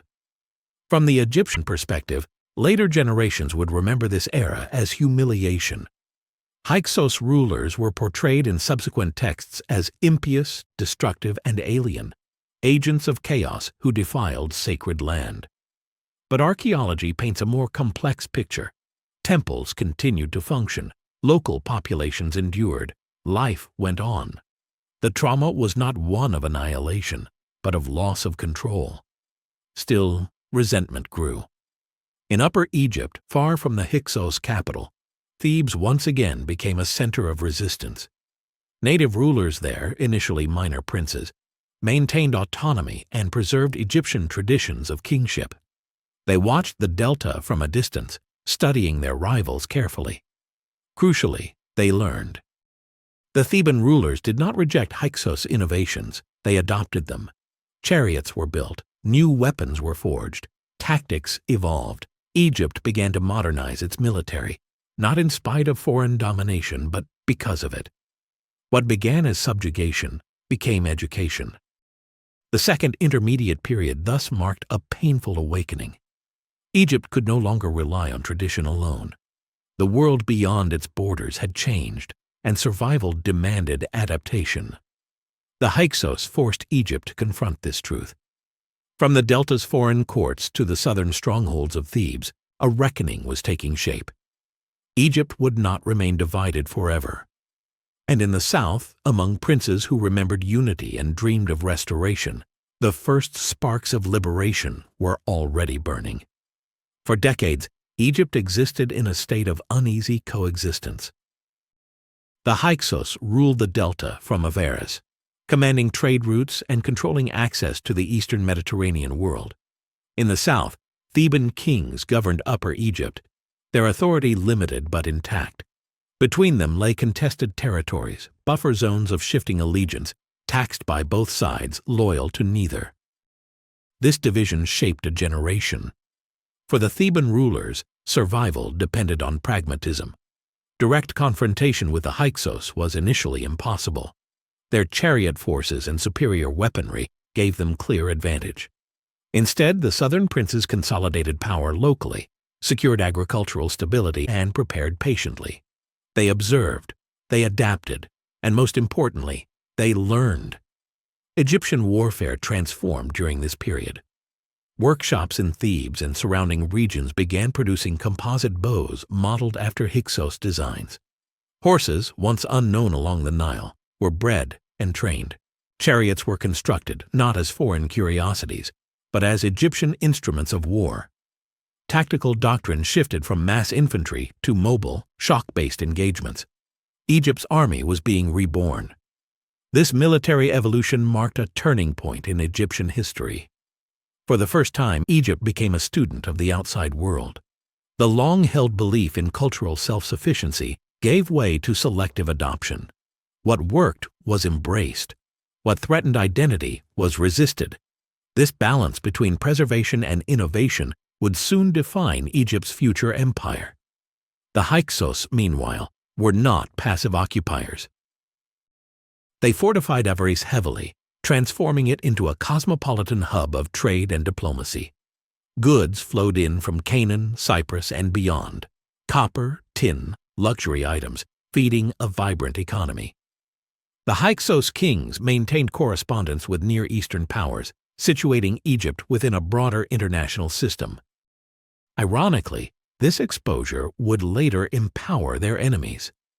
Theban rulers such as Sekenenra Tao initiated the first serious resistance. His reign marked the transition from cautious preparation to open defiance. According to later accounts, Sekenenra challenged Hyksos authority directly, possibly through diplomatic confrontation that escalated into war. His mummified remains bear brutal head wounds, suggesting he died violently, perhaps in battle. His death galvanized the south. Seqenenre's successors, Kamose and Ahamula, continued the struggle with increasing intensity. Kamose launched bold campaigns northward, striking Hyksos-controlled territory and disrupting supply lines. His victories, stele, carved with fierce rhetoric, depict the Hyksos as foreign usurpers and himself as Egypt's avenger. Propaganda and warfare advanced together. Yet these campaigns also revealed how deeply Egypt had changed. The Theban army now fought with chariots, composite bows, and improved tactics. They were no longer the defenders of an isolated tradition. They had become competitors in a wider world of warfare. The Hyksos had inadvertently trained their own destroyers. Culturally, this era hardened Egyptian identity. Foreign rule sharpened distinctions between Egyptian and other. Language, dress, religious practice, and kingship were consciously preserved as markers of legitimacy. Yet even as identity solidified, foreign influence lingered in technology, trade, and diplomacy. Egypt emerged more defined, but also more connected. The conflict was not just military, it was ideological. The Theban kings framed their war as a restoration of Ma'at. Expelling the Hyksos became synonymous with restoring cosmic order. Liberation was not conquest, it was correction. This framing resonated deeply with a population long unsettled by division. The Hyksos, for their part, fought to maintain control. Their fortifications were strong. Their alliances extended beyond Egypt. But time and momentum favored the south. Each campaign eroded Hyksos authority. Each victory inspired further resistance. By the time Amase ascended the Theban throne, the balance had shifted decisively. Egypt was no longer merely resisting foreign rule, it was preparing to end it. And as the Nile carried armies northward, the struggle for Egypt's soul entered its final decisive phase. The final struggle for Egypt was swift, brutal, and irreversible. Under the leadership of Ahmosis I, the Theban campaign against the Hyksos reached its decisive phase. No longer a regional prince, Ahmose ruled as a king in all but name, commanding a modernized army shaped by decades of adaptation. His forces moved north with purpose, equipped with chariots, composite bows, and a strategic understanding of siege warfare. Tools learned from the very rulers they now sought to overthrow. The Hyksos stronghold of Avaris became the focal point. After sustained pressure, Egyptian armies breached the delta's defenses. The fall of Avaris marked the collapse of Hyksos authority within Egypt. Survivors retreated into southern Canaan, pursued by Ahmose's forces as far as Sharuin.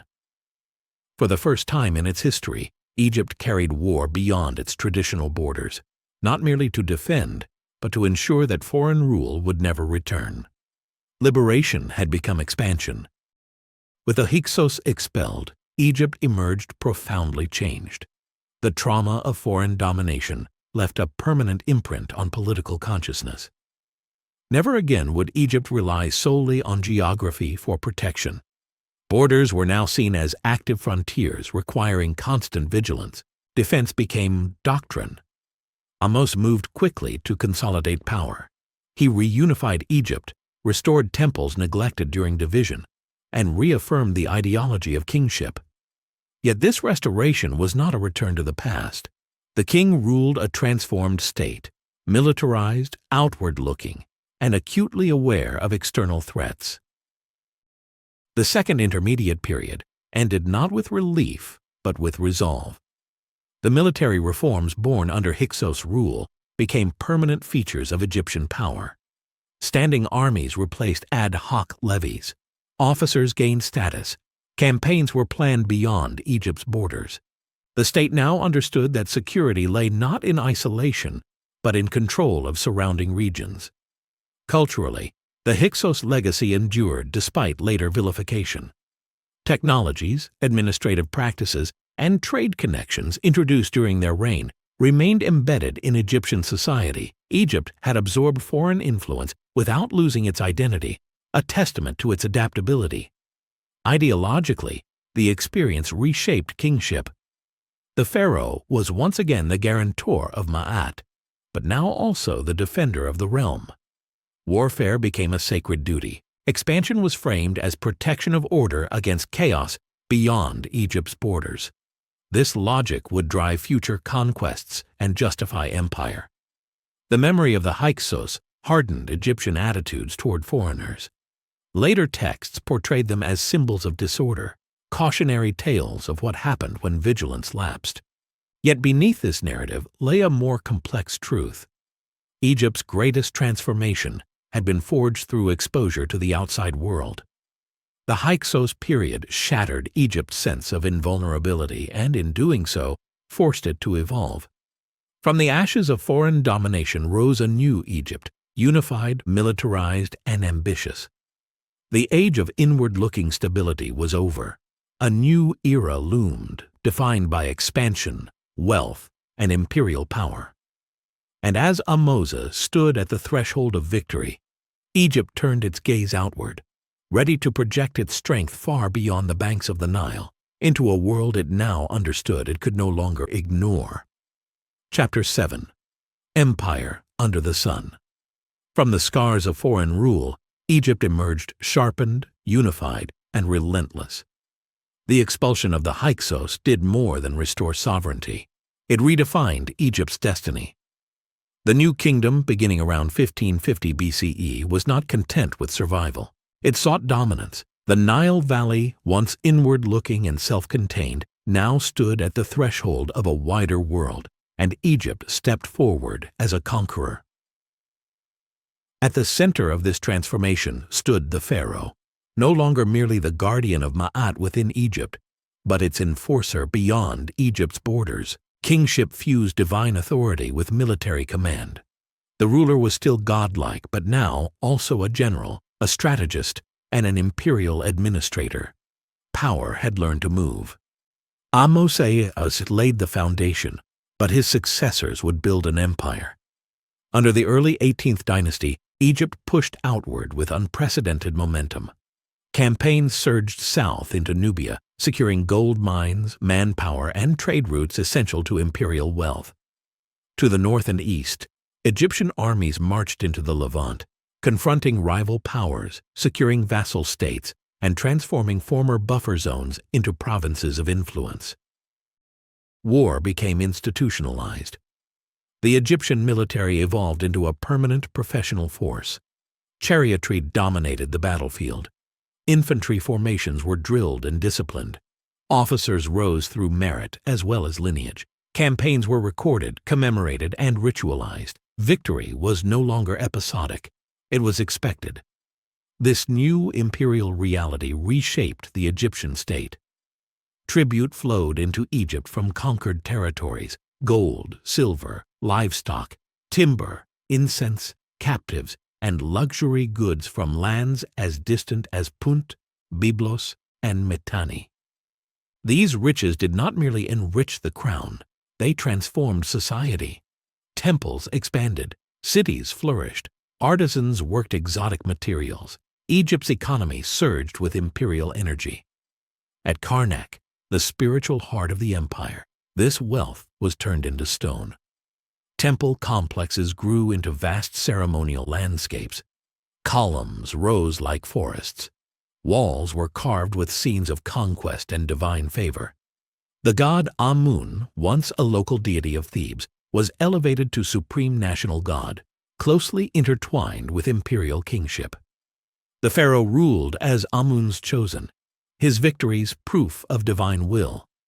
Religion and empire became inseparable. Yet the new kingdom was not defined by war alone. It was also an age of remarkable political innovation and cultural confidence.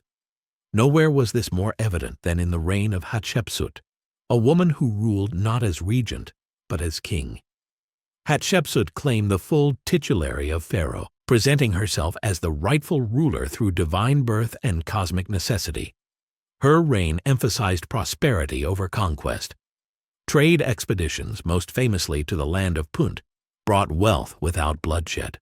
Monuments rose not only to glorify power, but to legitimize it.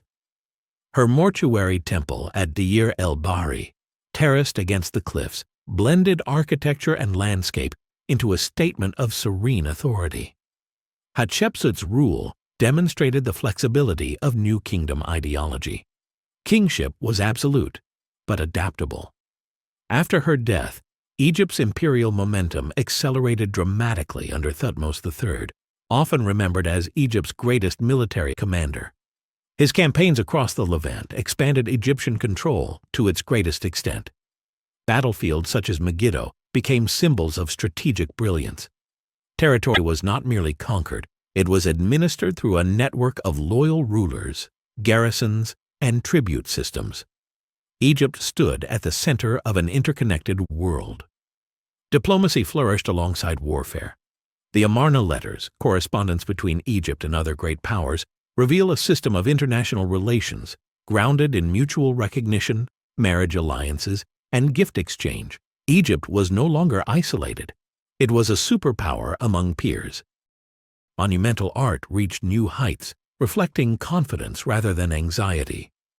Reliefs depicted kings as larger-than-life figures smiting enemies, receiving tribute, communing with gods. Yet beneath the idealization lay precision, skill, and narrative depth unmatched in earlier eras.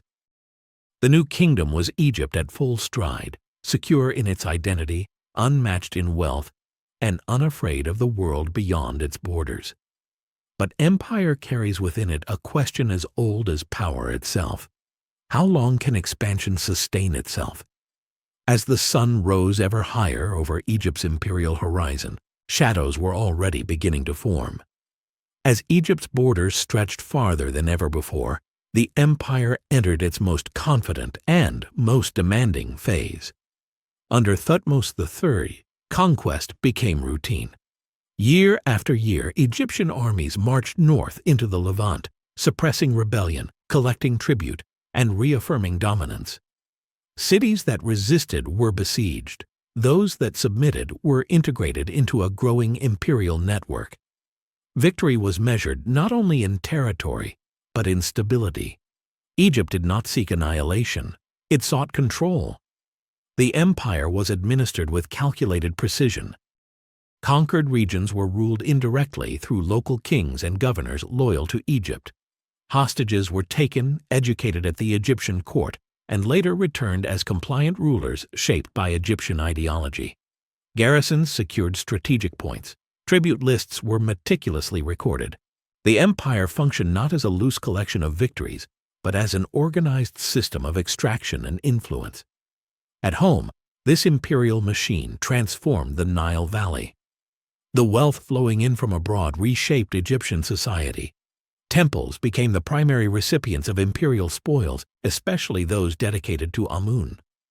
Karnak expanded into a vast religious and political complex, its pylons and obelisks proclaiming divine favor and military success.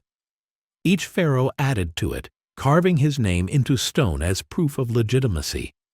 The priesthood of Amun grew immensely powerful. Endowed with land, labor, and wealth, the temple economy rivaled the authority of the crown itself.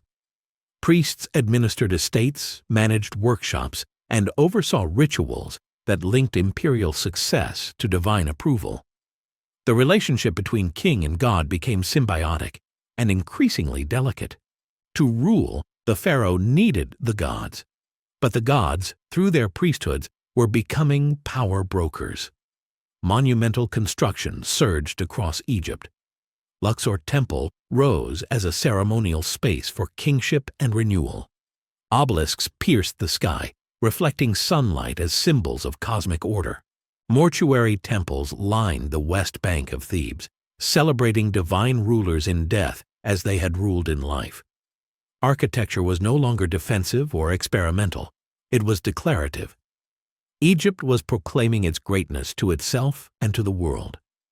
The reign of Amenhotep III marked the empire's zenith of prosperity. His rule was one of peace, diplomacy, and luxury. Rather than constant warfare, Amenhotep III relied on marriage alliances, gift exchange, and international prestige to maintain Egypt's dominance. Foreign rulers addressed him as brother, acknowledging Egypt as an equal among the great powers of the Late Bronze Age. Art from his reign radiates confidence. Statues depict the king as eternally youthful, serene, and divine. Palaces glittered with imported materials. Festivals celebrated abundance and cosmic harmony. Egypt appeared unassailable, an empire sustained by wealth rather than war. Yet beneath this splendor, tensions simmered. The growing power of the Amun priesthood troubled the balance between divine kingship and religious authority. The ideology that had fueled expansion now threatened to eclipse the king himself. As temples accumulated land and influence, the pharaoh's unique position as intermediary between gods and humanity blurred. This strain would soon provoke the most radical experiment in Egyptian history. But before rupture came, one final expression of imperial ambition. Ramses II. Ascending the throne in the 19th dynasty, Ramses II sought to revive and immortalize Egypt's greatness. His reign was long, energetic, and monumentally self-aware. Temples multiplied. Colossal statues bore his image across the land. His name was carved and recarved, sometimes over those of earlier kings, ensuring that memory itself bent toward him. Militarily, Ramses II confronted Egypt's greatest rival, the Hittite Empire. The Battle of Kadesh, fought in Syria, became the most famous engagement of the ancient world. Though the outcome was tactically ambiguous, Ramses presented it as overwhelming victory. Reliefs and inscriptions depicted him as a lone hero, fighting against impossible odds with divine aid. Image triumphed where certainty did not. Eventually, diplomacy prevailed. Egypt and the Hittites signed one of the world's earliest known peace treaties, stabilizing the Near East and cementing Egypt's place within an international order. Empire was no longer built solely by conquest, but by negotiation. By the end of Ramses II's reign, Egypt had reached the outer limits of its power. The empire was vast, wealthy, and celebrated, but also expensive, complex, and dependent on constant maintenance. Armies had to be paid, borders defended, temples supplied. The machinery of empire demanded endless motion. Egypt stood in the full glare of the sun, radiant, commanding, and confident. Yet even at its brightest, an empire casts shadows. And in those shadows, change was already waiting. By the end of the new kingdom's greatest reigns, Egypt had become something unprecedented in its own long memory, an empire that knew itself to be an empire. From the gold-rich hills of Nubia to the contested cities of the Levant, Egypt's presence was felt not only through armies, but through culture, language, and belief. Egyptian gods were worshipped beyond the Nile. Egyptian officials governed foreign lands. Egyptian luxury goods circulated through royal courts across the eastern Mediterranean. The world had learned Egypt's name and feared it. At home, the image of kingship reached its most elaborate expression. The pharaoh was portrayed as both eternal god and tireless guardian, standing at the center of a cosmic and political order that spanned continents. Festivals, processions, and monumental inscriptions reinforced this vision continuously. Memory was curated with precision. History itself became a tool of authority. Yet the very success of empire transformed the nature of Egyptian power. The wealth that poured into the temples strengthened institutions that did not answer solely to the crown. The priesthood of Amun, enriched by imperial spoils, became a parallel center of authority. In Thebes, the god's estate rivaled that of the king. Religious devotion remained genuine, but its political consequences grew complex. Meanwhile, the demands of empire weighed heavily on the state. Garrisons stationed abroad required supplies. Tributary states required oversight. Revolts demanded response. Egypt's armies were powerful, but stretched thin across vast distances. The empire functioned only through constant effort. Peace was not passive. It was enforced. Culturally, This era left a legacy of unparalleled richness.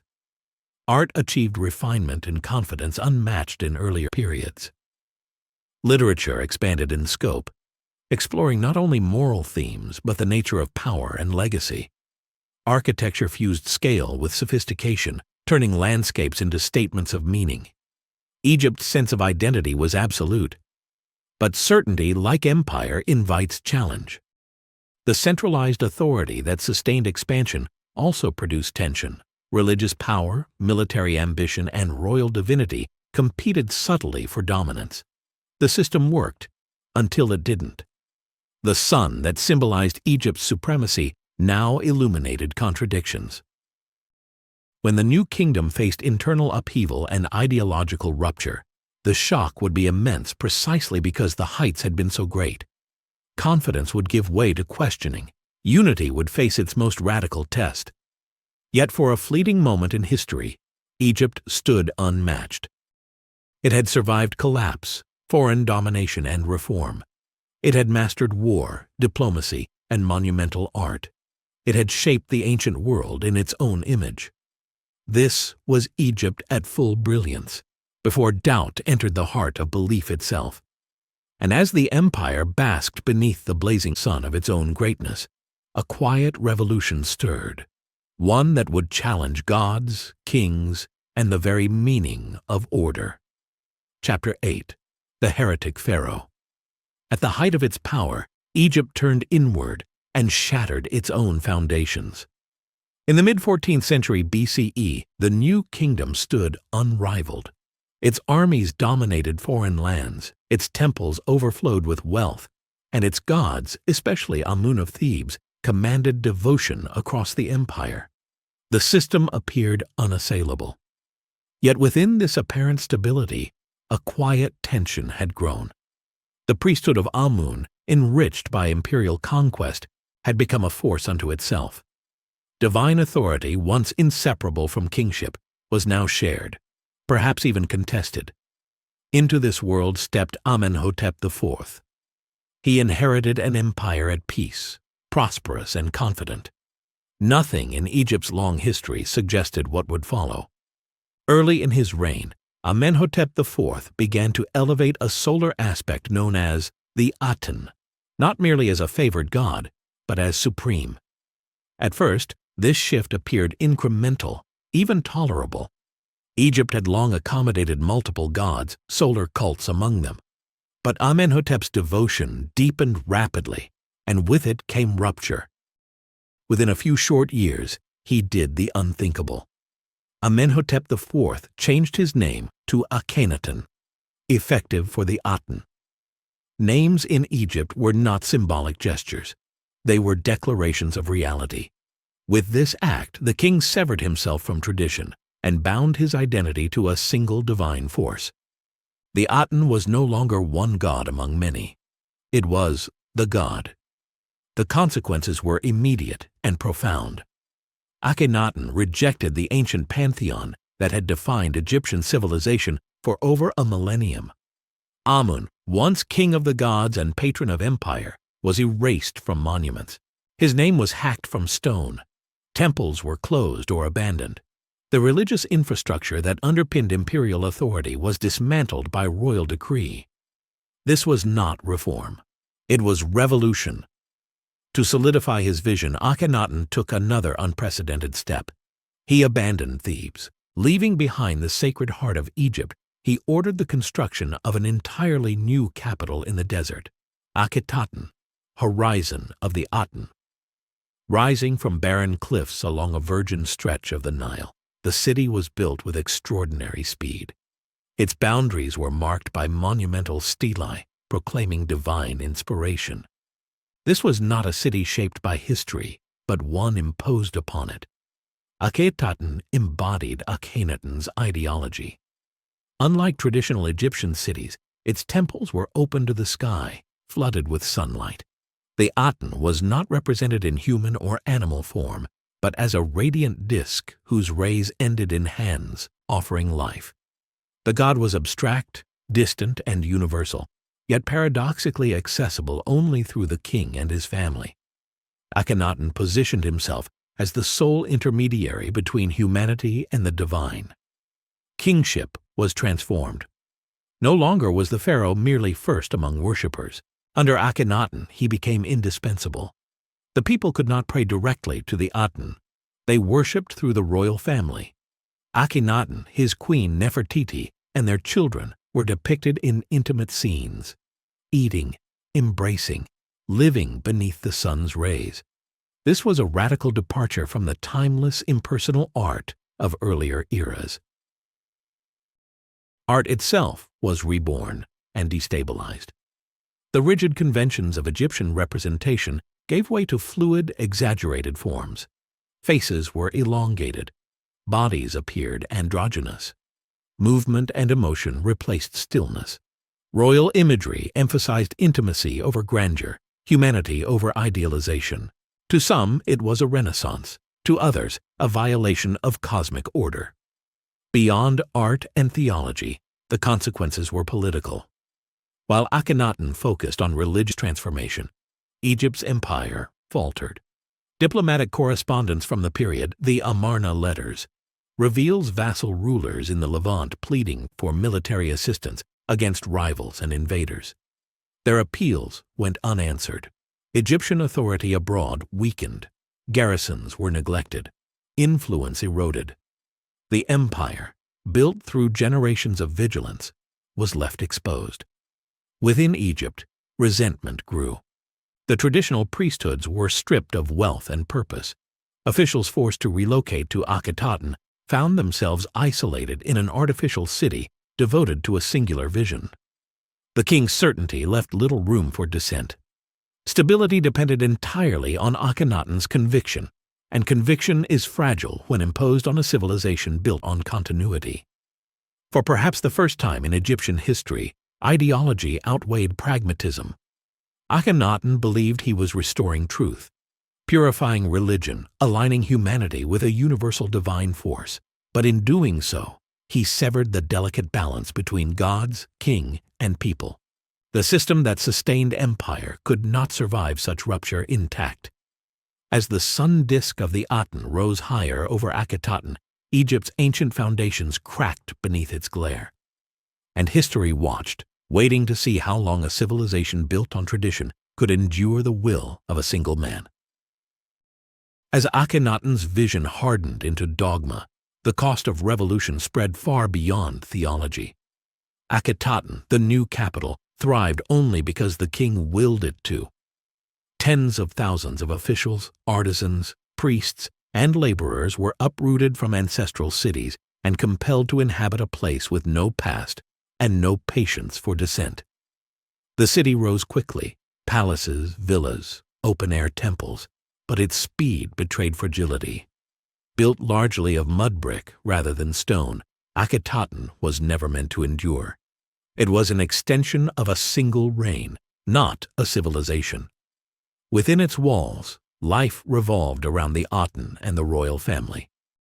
Court rituals centered on the sun's daily passage. Art celebrated intimacy rather than hierarchy. The king appeared not as warrior or judge, but as prophet. Yet outside the city's ceremonial avenues, Egypt strained under neglect. Administration faltered as experienced officials struggled to reconcile traditional governance with radical ideology. The machinery of empire slowed. The Amarna letters reveal the consequences in stark detail. Clay tablets sent from Egypt's vassal rulers, written in Akkadian, the diplomatic language of the age, record desperate pleas for military aid.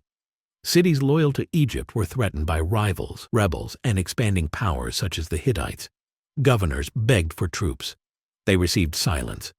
Akhenaten's attention lay elsewhere, fixed on spiritual purity rather than geopolitical reality. Egypt's imperial grip weakened rapidly. Territories once secured through generations of warfare and diplomacy slipped away. Loyalty eroded. Tribute dwindled. Egypt's reputation as an unassailable power was quietly undone, not by defeat, but by absence. At home, the dismantling of traditional religion destabilized society. Temples had not been merely places of worship, They were economic centers, employers, and social anchors. By stripping them of wealth and authority, Akhenaten disrupted livelihoods and severed networks of support. Priests lost status. Communities lost structure. Faith became centralized and inaccessible, mediated exclusively by the king.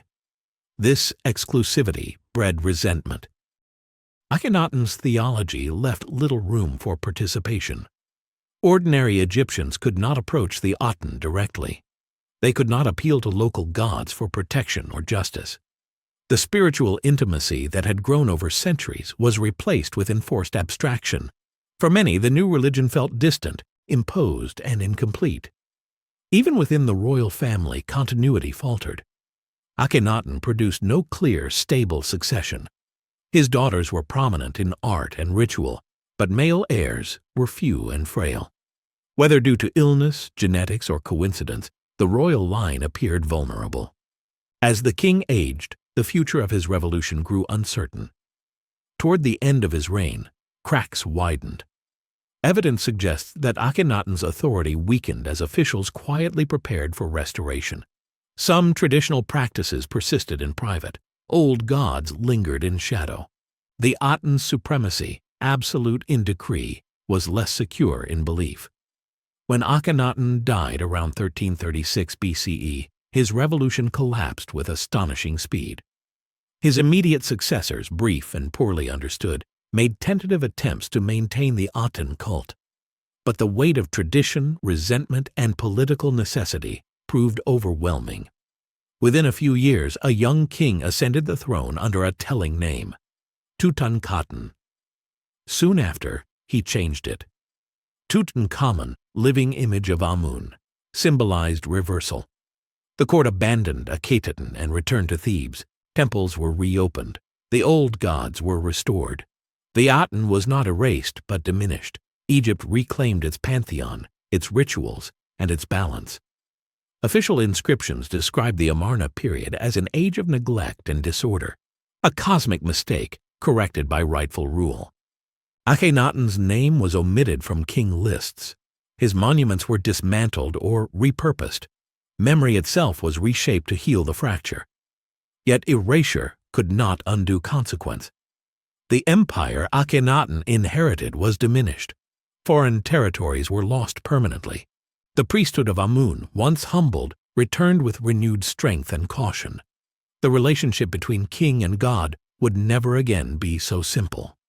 Doubt had entered ideology. Most enduring of all was the lesson. Belief, when imposed without consensus, can destabilize even the mightiest empire. The Amarna period lasted barely 2 decades, but its impact echoed across centuries.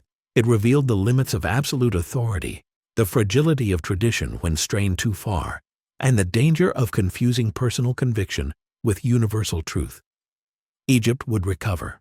It always did. But something essential had been altered. The sun had burned too close. And though the old gods reclaimed their temples, the certainty that once defined Egyptian order was forever changed. The restoration came swiftly, but it was not gentle. After the abandonment of Akhenaten, Egypt moved with deliberate urgency to reassemble what had been broken. The young Tutankhamun, guided by powerful advisors such as I and the general Horemheb, became the public face of renewal. Official decrees proclaimed that the gods had been neglected, temples left in ruin, and Ma'at disrupted by reckless devotion. The solution, they declared, was not innovation, but correction. Stone by stone, the old order returned. Temples to Amun, Ptah, and the ancient pantheon were reopened and lavishly endowed. Rituals resumed. Priests reclaimed their authority. The capital shifted back to Thebes and Memphis, reconnecting kingship to the sacred geography Akhenaten had abandoned. Egypt exhaled, relieved to recognize itself again. Yet restoration was not resurrection. The memory of rupture lingered beneath the surface. Akhenaten's reign had demonstrated that the king, once believed incapable of cosmic error, could be catastrophically wrong. Divine kingship, though reaffirmed, now carried an unspoken vulnerability. Authority had limits, belief could fracture, order could be misjudged. Tutankhamun's reign was short and largely symbolic. His premature death left no heir, and Egypt passed into the hands of men who had survived the Amarna chaos rather than shaped it. I ruled briefly, continuing the restoration, but it was Horemheb, former general and administrator, who brought the reckoning to its conclusion.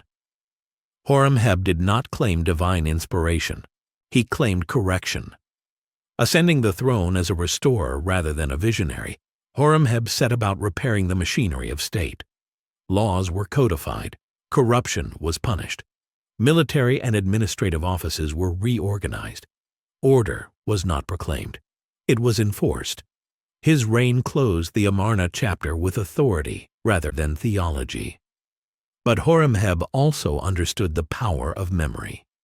Akhenaten and his immediate successors were erased from official history. Their names were omitted from king lists. Their monuments were dismantled, reused as filler in new construction. Akhenaten itself was left to the desert, its streets abandoned, its ideology buried beneath sand. This was not forgetfulness. It was deliberate silence. Yet silence could not erase impact.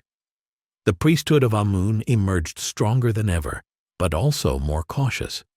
Kings who followed would respect religious tradition, but never again allow a single cult to eclipse royal authority entirely. Balance, not absolutism, became the lesson drawn from disaster. Artistically and intellectually, the Amarna legacy endured in subtle ways. Naturalism never fully vanished.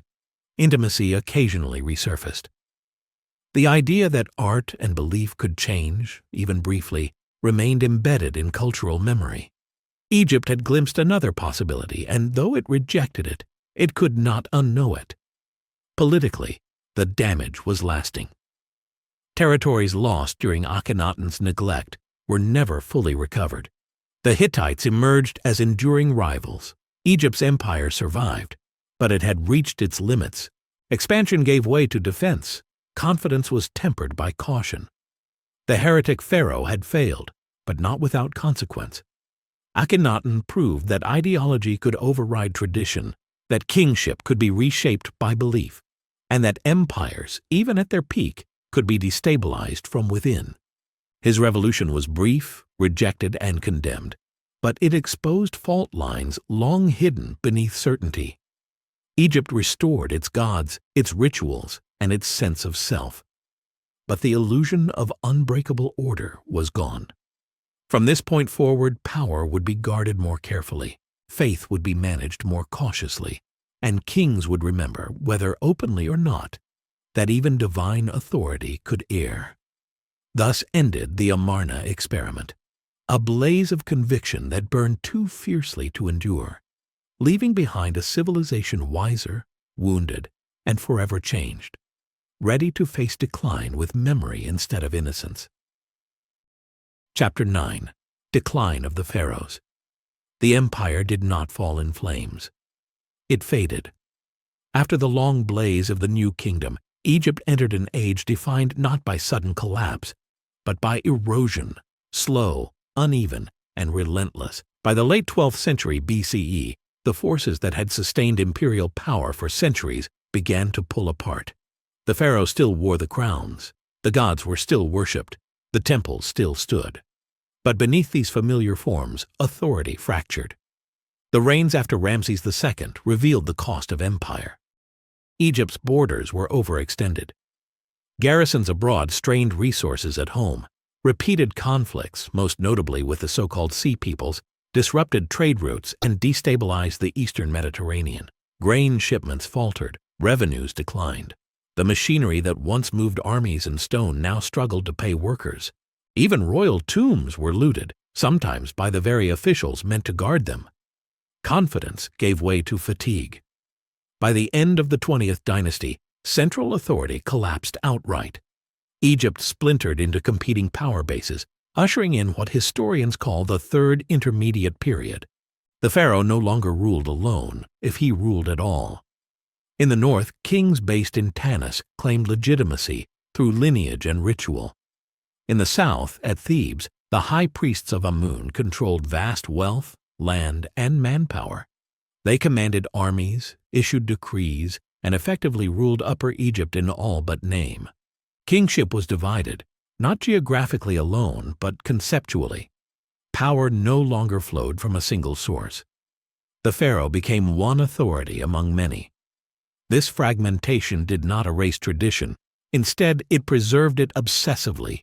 Rulers clung to ancient titles, archaic artistic style, and ritual formulas, even as real power shifted elsewhere. The past became a shield against uncertainty. By invoking memory, leaders sought legitimacy in a world where force alone could not guarantee obedience.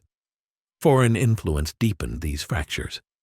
Libyan groups settled throughout the delta, some rising to kingship themselves. Unlike earlier invaders, they did not overthrow Egyptian culture. They adopted it. They ruled as pharaohs, worshipped Egyptian gods, and preserved traditional forms, even as they redefined political reality. Egypt was no longer conquered from outside. It was transformed from within. Further south, Nubia watched and waited. The kingdom of Kush, long shaped by Egyptian culture, grew powerful along the Upper Nile. Its rulers revered Egyptian religion, language, and kingship, sometimes more fervently than Egypt itself. When they eventually moved north, they did not come as destroyers, but as restorers. Yet even restoration revealed decline. The Kushite 25th dynasty reunited Egypt briefly, reviving monumental building and religious tradition. But their rule provoked a new kind of enemy, one Egypt had never faced before. From the east came the Assyrians, wielding iron weapons, disciplined armies, and imperial ruthlessness unmatched in the ancient world. Against them, Egypt's fragmented powers struggled to unite. Cities fell, kings fled, Memphis was sacked. For the first time, Egypt was conquered not by assimilation, but by overwhelming force. Though Assyrian rule was brief, the damage was irreversible. Egypt's sovereignty had been publicly broken. And yet, Egypt endured. Through invasion and division, culture persisted. Language, ritual, and art continued, often deliberately archaic, as if repetition itself could preserve identity. Even as political dominance vanished, civilization survived by remembering what it had been. The age of empire was over. What followed was something quieter and more resilient. Egypt no longer ruled the world, but it refused to disappear. As Egypt moved deeper into the Third Intermediate Period, survival depended less on power than on continuity. Political authority remained fractured. Dynasties overlapped and competed, ruling simultaneously from different cities. Kings in the Delta traced their legitimacy through complex genealogies. Priest kings in Thebes wielded religious authority as political power. Military commanders governed regions as hereditary domains. Egypt was unified in name, but divided in practice. Yet remarkably, society adapted. Rather than abandoning the old order, Egypt preserved it through imitation. Art became intentionally archaic, reviving styles from the Old and Middle Kingdoms. Royal names echoed past glories. Ritual language froze in time. The past was no longer a foundation for progress. It became a refuge. This was not stagnation. It was strategy. By invoking antiquity, rulers anchored themselves to a civilization older than any one dynasty. Memory became legitimacy. To rule Egypt was to resemble Egypt's past, even when the present was uncertain. Religion deepened this preservation. Temples continued to function as economic and cultural anchors. Priests maintained festivals, calendars, and rituals with meticulous care. In a world of political flux, the gods offered continuity. The cult of Amun remained powerful, but no longer uncontested. Other deities, Osiris, Isis, Horus, gained prominence, especially in their roles as protectors, judges, and guarantors of moral order beyond politics. Personal piety flourished. Individuals turned increasingly to amulets, household shrines, and private devotion. Salvation, protection, and justice were sought through personal relationships with the divine rather than through royal mediation. This shift strengthened social resilience, allowing belief to persist even when kingship faltered. Foreign rule became increasingly normalized. Libyan-descended dynasties ruled much of the Delta, blending Egyptian tradition with tribal loyalties. Nubian kings of Kush later embraced Egyptian culture so fully that they presented themselves as its truest heirs. Their monuments consciously echoed old kingdom forms, their inscriptions steeped in archaic language. They ruled Egypt as Egyptians, perhaps more reverently than Egypt ruled itself. But the world beyond the Nile was changing faster than Egypt could adapt. Assyrian intervention shattered any illusion of isolation. Their campaigns were swift and devastating, exposing Egypt's military obsolescence. Though Assyrian control was temporary, it marked a turning point. Egypt was no longer a power to be feared. It was a prize to be claimed. In the aftermath, Egypt attempted recovery once more. The late period saw renewed efforts at centralization under native dynasties such as the Saite rulers of the 26th dynasty.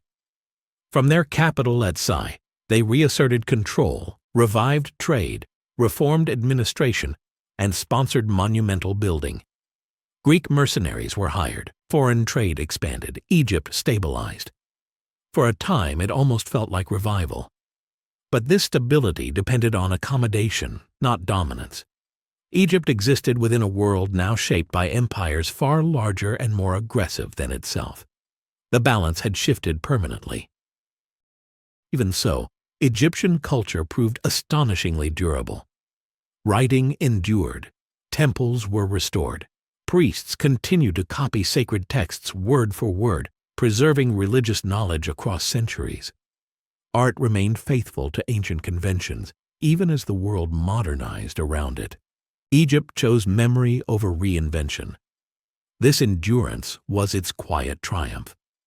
Though kings rose and fell, though borders shifted and invaders came and went, Egypt refused erasure. Its identity survived not through conquest, but through conservation. The civilization had learned how to persist without power. By the time Persia set its gaze upon the Nile, Egypt was no longer the center of the world, but it was one of its deepest roots. Conquest would come again. So would adaptation. The pharaohs still ruled, but now as symbols as much as sovereigns. And in the long twilight of its independence, Egypt prepared to face a future shaped by others, armed not with armies but with memory. By the final centuries before conquest, Egypt had mastered a new art, the art of survival without supremacy. The late period unfolded beneath the shadow of larger, faster-moving empires. Persia rose to the east, commanding vast territories through centralized administration and overwhelming military force. When Cambyses II invaded Egypt in 525 BCE, resistance was brief and uneven. The defeat at Pelusium marked more than a military loss. It confirmed what Egypt already sensed. The age of independent dominance was over. Under Persian rule, Egypt became a satrapy, governed, taxed, and monitored from afar. Pharaohs still existed in name, sometimes even in form, but sovereignty had shifted irreversibly. Decisions were made elsewhere, tribute flowed outward. Egypt was now a province in someone else's empire. Yet conquest did not erase civilization. Temples continued to operate. Priests maintained rituals as they had for centuries. Hieroglyphs were still carved. Myths were still told. The rhythms of the Nile still governed life. Persian rulers, pragmatic rather than destructive, often adopted Egyptian titles and honored local gods to legitimize their rule. Egypt endured by absorbing its conquerors into its traditions, even as it lost control over its fate. Revolts flared periodically, led by native dynasts who briefly reclaimed autonomy. Each uprising drew strength from memory of past unity, past greatness, past kingship, but none lasted. The geopolitical world had moved beyond Egypt's reach. And yet Egypt remained essential. To conquer Egypt was to inherit prestige. Foreign rulers sought its symbolism, its gods, its ancient legitimacy. The very antiquity of Egyptian civilization made it valuable. Egypt no longer conquered others, but it shaped how conquerors understood power. This paradox defined the final age of the pharaohs. As political authority waned, cultural authority deepened. Egyptian religion spread beyond its borders, influencing Greek thought and later Roman belief. Isis, Osiris, and Horus would find worshippers far from the Nile. Egyptian knowledge, astronomy, medicine, ritual was studied, adapted, and admired. The pharaoh, once a global ruler, became an archetype. By the time foreign kings wore Egypt's crowns, they did so to claim continuity, not command. Kingship had become a language rather than a force. Memory replaced might. This transformation was not failure. It was evolution. Civilizations rarely die when they lose power. They die when they lose meaning. Egypt never lost meaning. Even stripped of empire, it remained a source of identity, wisdom, and spiritual gravity. Its past was not forgotten. It was curated, preserved, and invoked as shield against oblivion. The decline of the pharaohs was not an ending. It was a transition. From this point forward, Egypt would exist as a cultural constant within changing political frames. Greeks would rule it. Romans would govern it. New religions would reshape its beliefs. But beneath every transformation, the deep memory of pharaonic civilization would endure. Stone would weather, names would fade, dynasties would vanish. But Egypt would remain. And so, as kingship yielded to history and empire gave way to endurance, the Nile carried forward a civilization no longer defined by dominance, but by the unmatched power of remembrance. Chapter 10. Under Persian Rule. When the Persian armies crossed into Egypt in 525 BCE, they did not arrive as strangers to conquest, but as inheritors of a new world order. The Near East had changed. Vast, centralized empires now dictated the fate of regions once ruled by ancient kings. Persia, under Cambyses II of the Achaemenid dynasty, had already subdued Lydia, Babylon, and much of the eastern Mediterranean. Egypt, once the unshakable pillar of civilization, now stood as the last great prize. The decisive blow came at Pelusium, Egypt's eastern gateway. There, Persian forces defeated the Egyptian army, exploiting superior organization, numbers, and strategy. Memphis soon fell. With it ended Egypt's final sustained attempt to preserve independence through force. Cambyses entered the ancient capital not as a destroyer of culture, but as its new master. Egypt was conquered, but not erased. Under Persian rule, Egypt became a satrapy, a province within an empire that stretched from the Indus Valley to the Aegean Sea. Power was no longer local, dynastic, or divine in the old sense. It flowed outward, toward distant capitals and kings who would never walk the Nile's banks. Decisions affecting Egypt were now made hundreds of miles away. This was a profound psychological shift. For millennia, Egypt had understood itself as the center of order, protected by gods and governed by kings who embodied the land itself. Now it was one territory among many, valued for its wealth, grain, and strategic position, but stripped of sovereignty.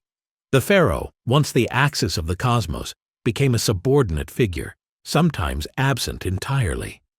Persian administration was efficient and impersonal. Satraps governed Egypt on behalf of the great king, overseeing taxation, law, and security. Tribute was extracted systematically. Grain shipments fed imperial armies. Resources flowed outward, sustaining wars and projects far beyond Egypt's borders. The Nile still flooded. The land still produced abundance, but its surplus no longer belonged to itself. And yet, the Persians ruled with calculation rather than annihilation. They understood Egypt's antiquity and symbolic power. To govern effectively, Persian kings adopted Egyptian titles, participated in religious rituals, and presented themselves as legitimate pharaohs in official inscriptions. Temples were respected, sometimes even patronized. Priests continued their rites. The gods were not abolished. This accommodation was pragmatic. Egyptian religion and tradition were too deeply rooted to uproot without consequence. By honoring them, Persian rulers sought stability. But the difference was unmistakable. Religious continuity did not equal political autonomy. Egypt's traditions survived, but under supervision. Resistance followed conquest, as it always had. Native revolts erupted periodically, fueled by resentment toward foreign rule and heavy taxation. Local leaders proclaimed themselves pharaohs, invoking ancient legitimacy to rally support. For brief moments, Egypt tasted autonomy again, only to lose it. Persian forces responded decisively. Each uprising was crushed, each restoration was temporary. Rebellion became ritual rather than revolution. These cycles revealed Egypt's altered position in the world. It could resist, but no longer decisively. The balance of power had shifted irreversibly. Persia's reach was vast, its resources immense. Egypt's strength, once unmatched, now lay primarily in endurance. Culturally, this period sharpened Egypt's sense of itself.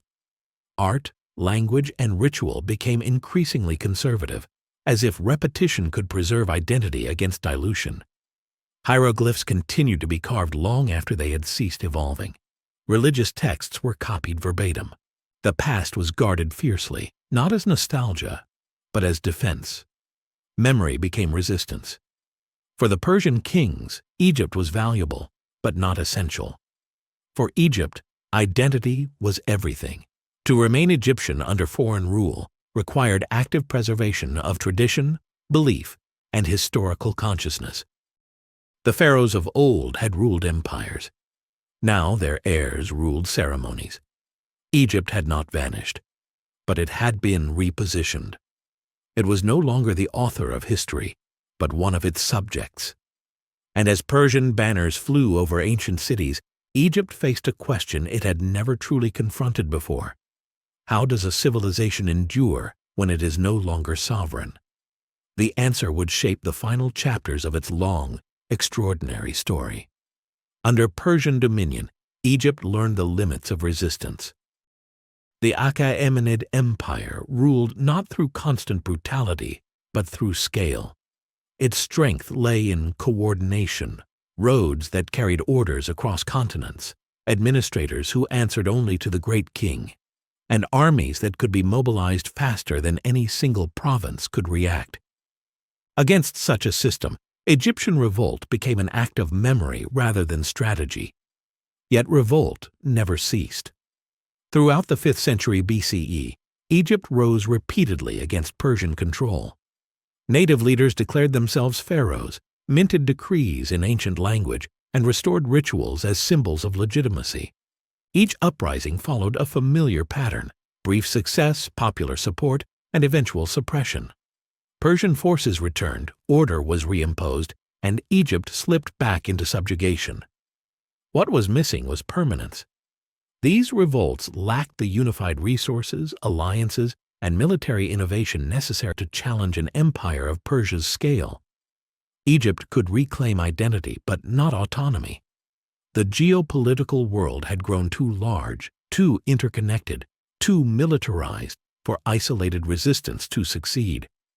Persian governance remained pragmatic. Satraps relied heavily on existing Egyptian institutions to maintain control. Local officials continued to administer law. Priests managed temples. Taxes were collected through familiar systems. This continuity reduced unrest, but it also underscored the reality that Egypt's ancient structures now served foreign interests. Economic pressure intensified resentment. Egypt was a vital grain producer for the Persian Empire. Its harvests fed armies campaigning in Greece and Anatolia. Heavy taxation strained farmers and temples alike. While Persia benefited from Egypt's abundance, Egyptians saw little return beyond imposed stability. Prosperity no longer translated into sovereignty. Religiously, the contrast was stark. Persian rulers, followers of Zoroastrian traditions, did not seek to replace Egyptian gods, but neither did they belong to them. Their participation in rituals was symbolic. political rather than devotional. For Egyptians, this distinction mattered. The gods were still honored, but their earthly protectors were outsiders. Cultural identity hardened under pressure. Egyptian art, already conservative, became increasingly retrospective. Sculptors revived old kingdom styles. Inscriptions echoed ancient formulas. The past was idealized as a time of true order, contrasting sharply with the present of foreign oversight. Education within priestly circles focused on preservation rather than innovation. Language itself became a boundary. Hieroglyphs and hieratic script continued in sacred contexts, even as Aramaic, the administrative language of the Persian Empire, spread through bureaucracy. Egypt lived in two linguistic worlds, one official and foreign, the other sacred and ancestral. Identity was maintained through deliberate separation. Occasionally, opportunity arose. When Persia was distracted by wars in Greece, Egyptian revolts gained temporary momentum. Leaders like Inaros achieved brief success with foreign support, even defeating Persian forces in battle. But these victories proved fragile. Persia returned with overwhelming force. Leaders were captured or killed. Autonomy dissolved again. The lesson was unmistakable. Egypt could no longer determine its fate through force alone. Its strength now lay in cultural continuity, not political control. The civilization endured by preserving its essence, even as authority slipped away. Ironically, this endurance made Egypt indispensable. Persian rulers sought Egyptian legitimacy to strengthen their own claims. They commissioned reliefs in Egyptian style. They adopted pharaonic titulary. Egypt's ancient symbolism lent weight to foreign rule. To govern Egypt effectively, conquerors had to become part of its story. This inversion defined the age. Egypt no longer shaped the world through conquest, but it shaped conquerors through tradition. Its gods, myths, and kingship offered a language of authority that others could not ignore. As the 5th century BCE waned, Persia's grip on Egypt weakened once more. Rebellion simmered. Opportunity loomed. But the world beyond the Nile was changing again, this time in the west. Across the Aegean, a rising power was learning how to challenge empires.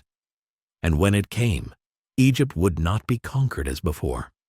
It would be inherited. By the late 4th century BCE, Persian authority over Egypt had grown brittle. The Achaemenid Empire remained vast, but its edges frayed under the weight of constant warfare and distant administration. Revolts erupted across its territories. Satraps ruled with diminishing confidence. Loyalty was enforced, not earned. Egypt, long accustomed to foreign oversight, sensed the shift before it arrived. Persian kings still claimed the title of pharaoh, but the claim rang hollow. Their rule lacked intimacy with the land. They did not walk temple processions as Egyptian kings once had.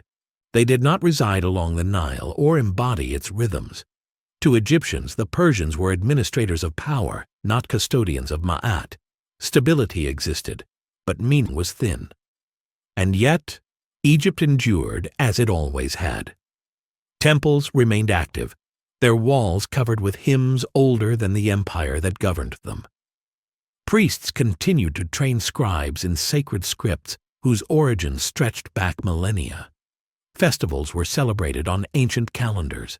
The Nile still flooded, still receded, still dictated life as it always had. Civilization persisted even when sovereignty did not. This quiet continuity was Egypt's final defense. While Persia governed Egypt as a resource, Egyptians preserved Egypt as an idea. Identity became internalized, less dependent on kingship, more rooted in ritual, memory, and landscape. The civilization no longer needed to rule to exist. When Persia briefly lost Egypt to native dynasties in the mid-4th century BCE, the revival was cautious and short-lived. The rulers who reclaimed the throne attempted to restore autonomy, but the global balance of power was already beyond their reach. Egypt could rise locally, but it could not isolate itself from the currents shaping the Mediterranean world. Those currents were accelerating. To the west, Macedon rose under a young king whose ambition rivaled any empire before him. Alexander of Macedon did not seek provinces alone, he sought legacy. When he turned his gaze toward Egypt, the land was weary of Persian rule and accustomed to adaptation. In 332 BCE, Alexander entered Egypt without resistance. Persian authority collapsed almost overnight. There was no great battle, no siege of Memphis. Egypt didn't fall, it transferred. To Egyptians, Alexander was not merely a conqueror, he was a liberator from distant masters. He honored local gods, visited ancient temples, and allowed himself to be crowned pharaoh according to tradition. Once again, Egypt absorbed its ruler. This moment marked the end of Persian rule, and the end of Egypt's ancient independence in a deeper sense. From this point forward, Egypt would be governed by foreigners who embraced its symbols while reshaping its future within new global systems. Persia had reduced Egypt to a province. Greece would transform it into a crossroads. The Persian period stands as a quiet turning point in Egypt's story. It revealed what happens when ancient civilizations lose political agency but retain cultural gravity. Egypt could be ruled, but never erased. Its conquerors came and went, yet they governed in its shadow, adopting its language of power. When Egypt ceased to be master of its fate, it did not cease to matter. Instead, it became something else, a prize whose value lay not in conquest alone, but in history itself. And as Persian banners fell and a new world approached from the west, Egypt stood patient and watchful, ancient, enduring, and ready to be claimed once more by the forces of a changing age. Chapter 11. The Greek Pharaohs. In 332 BCE, Egypt did not fall to Alexander the Great. It welcomed him. After centuries of Persian domination, the arrival of the Macedonian king felt less like conquest and more like release. Persian satraps withdrew without resistance, cities opened their gates, priests prepared rituals long unused. To Egyptians, Alexander was not merely a foreign general, he was an opportunity. And to Alexander, Egypt was more than a province. It was a symbol, ancient and eternal, worthy of reverence. He moved carefully. Alexander honored Egyptian gods, offered sacrifices at Memphis, and allowed himself to be crowned pharaoh according to tradition. In doing so, he stepped into a lineage thousands of years old, adopting a role that fused divine kingship with a global ambition.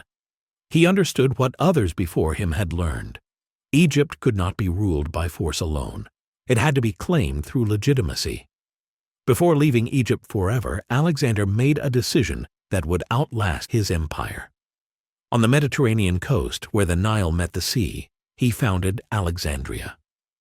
Positioned between worlds, Greek, Egyptian, and Near Eastern, the city was designed as a bridge between cultures. Its streets followed Greek grids. Its harbors faced the wider Mediterranean, yet it stood on Egyptian soil, drawing authority from ancient land and modern vision alike. Alexander never returned. His empire fractured after his death in 323 BCE, splintering into rival kingdoms ruled by his generals. Egypt fell to one of them, Ptolemy, son of Lagus. Unlike many successors, Ptolemy understood Egypt's uniqueness. He did not rule as a distant Greek king. He ruled as a pharaoh. Thus began the Ptolemaic dynasty, a line of Greek rulers who governed Egypt for nearly 3 centuries. They spoke Greek, commanded Greek armies, and ruled through Greek institutions, but they also wore Egyptian crowns, performed ancient rituals, and honored the gods of the Nile. This was not assimilation. It was adaptation. Egypt entered its final age of sovereign rule, an experiment unlike any before it. Alexandria became the dynasty's beating heart. Under the Ptolemies, the city grew into the intellectual capital of the Mediterranean world. Scholars, poets, mathematicians, and astronomers gathered from across Greece and beyond. The Library of Alexandria and the Museion were founded not as monuments, but as engines of knowledge. Texts were collected, copied, translated, and studied. Greek thought flourished, yet it did so in Egypt. This coexistence was powerful, but uneasy. Greek elites dominated administration, military command, and urban life. Egyptians remained the majority, rooted in villages, temples, and traditional structures. Two cultures lived side by side, interacting constantly yet rarely equal. Greek law and language governed the state. Egyptian religion and custom governed the soul. The Ptolemies walked a careful line. To their Greek subjects, they were Hellenistic monarchs. To Egyptians, they were pharaohs. They restored temples across the Nile Valley, commissioning reliefs in ancient style, inscribing their names in hieroglyphs alongside gods older than Homer. They presented themselves as upholders of Ma'at, even as they ruled through Greek bureaucracy. Power flowed through Alexandria, but legitimacy flowed from the Nile. This dual identity defined the age. Economically, Egypt prospered. Grain exports fed the Mediterranean world. Trade passed through Alexandria's harbors. Wealth concentrated in royal hands, funding armies, fleets, and monumental projects. Yet prosperity was uneven. Heavy taxation burdened the countryside. Periodic revolts flared, driven by resentment toward foreign rule dressed in ancient form. Culturally, something remarkable occurred. Greek and Egyptian traditions did not merge fully, but they influenced each other profoundly. Egyptian religion absorbed Greek philosophical ideas. Greek thinkers studied Egyptian mathematics, medicine, and theology. New cults emerged, most notably that of Serapis, a god deliberately crafted to appeal to both Greeks and Egyptians, blending forms, symbols, and meanings. Egypt was no longer isolated, nor was it conquered in the old sense. It was hybrid. This hybrid identity would become its strength and its vulnerability. For while the Ptolemaic dynasty mastered adaptation, it also inherited a dangerous position. Egypt stood rich, strategic, and exposed in a Mediterranean world increasingly dominated by a rising power to the west. Rome was watching. And Egypt, once again, stood at the center of history, not as empire, but as prize. As the Ptolemaic dynasty matured, Egypt became a paradox. Immensely wealthy, intellectually radiant, and politically fragile. The power of the Greek pharaohs rested on control of resources rather than territorial expansion. Egypt's grain harvests were the richest in the Mediterranean, and the Nile's predictability gave the Ptolemies an economic advantage few rivals could match. From Alexandria, royal officials regulated agriculture, taxation, and trade with remarkable precision. Grain flowed outward, silver flowed inward. The state grew rich, but rigid. Administration was centralized and intensely bureaucratic. Greek became the language of government and law. Contracts, decrees, and court proceedings were written in a tongue foreign to most Egyptians. This created a sharp divide. Greek settlers occupied the upper tiers of society, soldiers, administrators, merchants, while native Egyptians remained largely excluded from political power. The old temples endured, but real authority lay elsewhere. This imbalance bred tension. Rebellions erupted periodically in Upper Egypt, where traditional loyalties remained strong. Some rebels crowned themselves pharaohs in ancient style, invoking millennia of kingship to challenge Greek rule. These uprisings were often brutally suppressed, but they revealed a persistent truth. The Ptolemaic state ruled Egypt, but it did not fully belong to it. Even within the royal house, instability simmered. Ptolemaic succession was notoriously violent. Brothers married sisters to preserve dynastic purity, but also murdered rivals to secure power. Court intrigue, assassinations, and civil wars weakened the state from within. While Alexandria dazzled with scholarship and art, the palace echoed with paranoia. The intellectual brilliance of the age stood in sharp contrast to its political decay. The Library of Alexandria became legendary. Scholars calculated the circumference of the earth, mapped the stars, systematized geometry, and preserved the literary heritage of Greece. Knowledge was treated as power, collected obsessively, guarded fiercely. Ships entering Alexandria were searched for books, which were copied and sometimes never returned.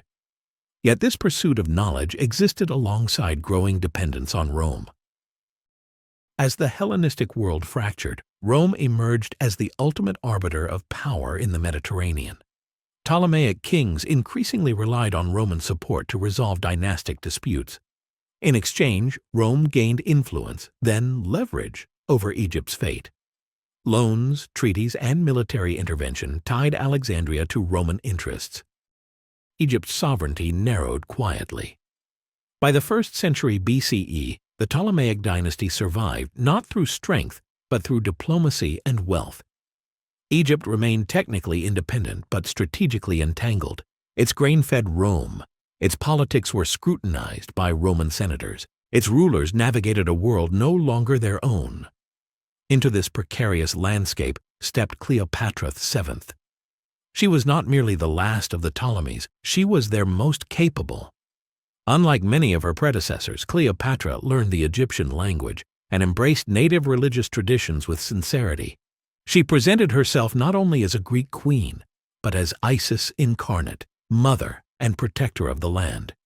In doing so, she sought to bridge the divide her dynasty had never fully crossed. Cleopatra ruled with intelligence, charisma, and calculation. She understood that Egypt's survival depended on navigating Roman power. Her alliances with Julius Caesar first, then Mark Antony, were not acts of romance, but of statecraft. Through them, she sought to preserve Egypt's autonomy within an unforgiving geopolitical order. For a moment it seemed possible. Cleopatra restored internal stability, reasserted control over territories, and projected confidence on the world stage. Egypt once again felt like a player rather than a pawn. Alexandria glowed with renewed prestige. But Rome tolerated no equals.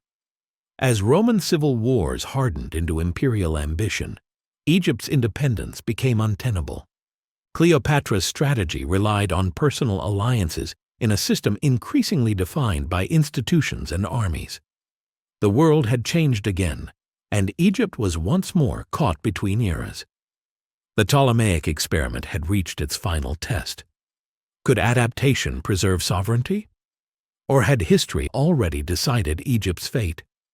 The answer would come not in Alexandria's libraries or temples, but on the open sea, beneath foreign banners and rising smoke.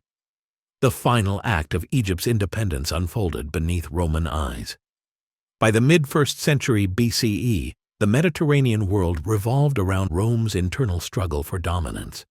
Republic gave way to empire, and power concentrated in the hands of men who commanded legions rather than traditions. In this world, Egypt's ancient legitimacy and vast wealth made it both invaluable and vulnerable. Cleopatra VII understood this reality with rare clarity. She was not merely a queen clinging to a fading throne. She was a strategist navigating the last narrow space between survival and absorption. Presenting herself simultaneously as Hellenistic monarch and Egyptian goddess, Cleopatra embodied the full hybridity of her kingdom. In Alexandria and along the Nile, she ruled as Isis incarnate, protector, mother, and divine sovereign. To her Greek subjects and Roman allies, she was an educated, multilingual ruler steeped in philosophy and statecraft. But symbolism alone could not stop Rome. Her alliance with Julius Caesar had secured Egypt temporarily, restoring her throne and stabilizing the dynasty. After Caesar's assassination, she aligned with Mark Antony, one of Rome's most powerful generals. Together, they envisioned a Mediterranean order in which Egypt remained sovereign, partner rather than province.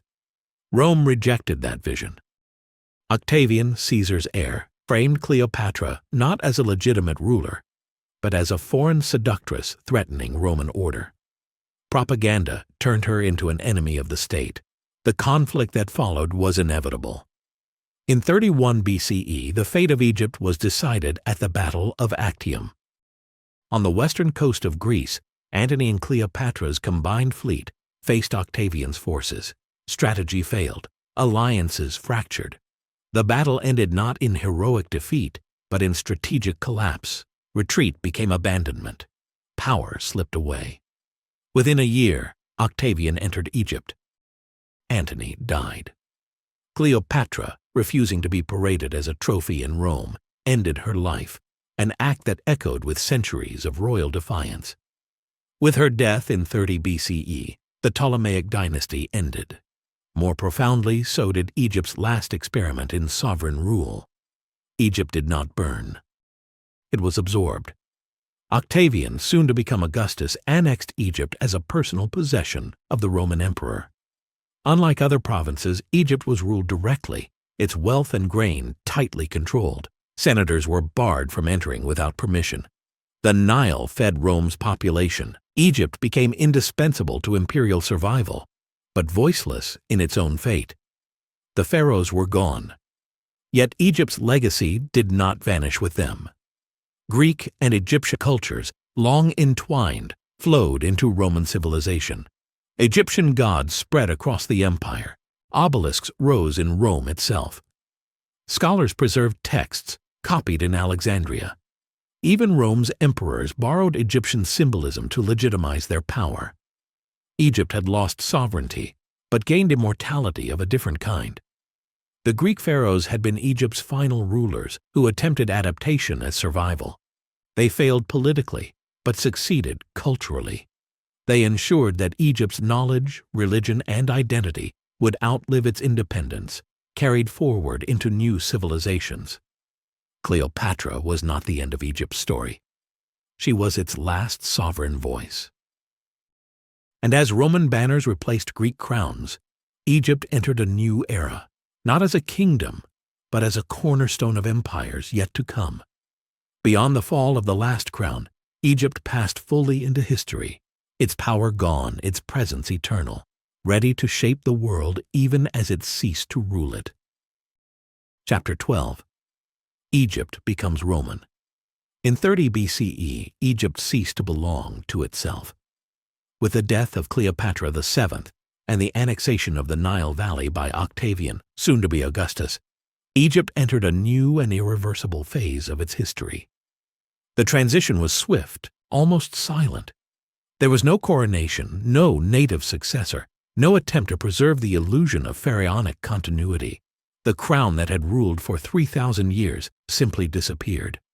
Egypt did not fall. It was absorbed. Under Roman rule, Egypt became something unprecedented in its own long memory.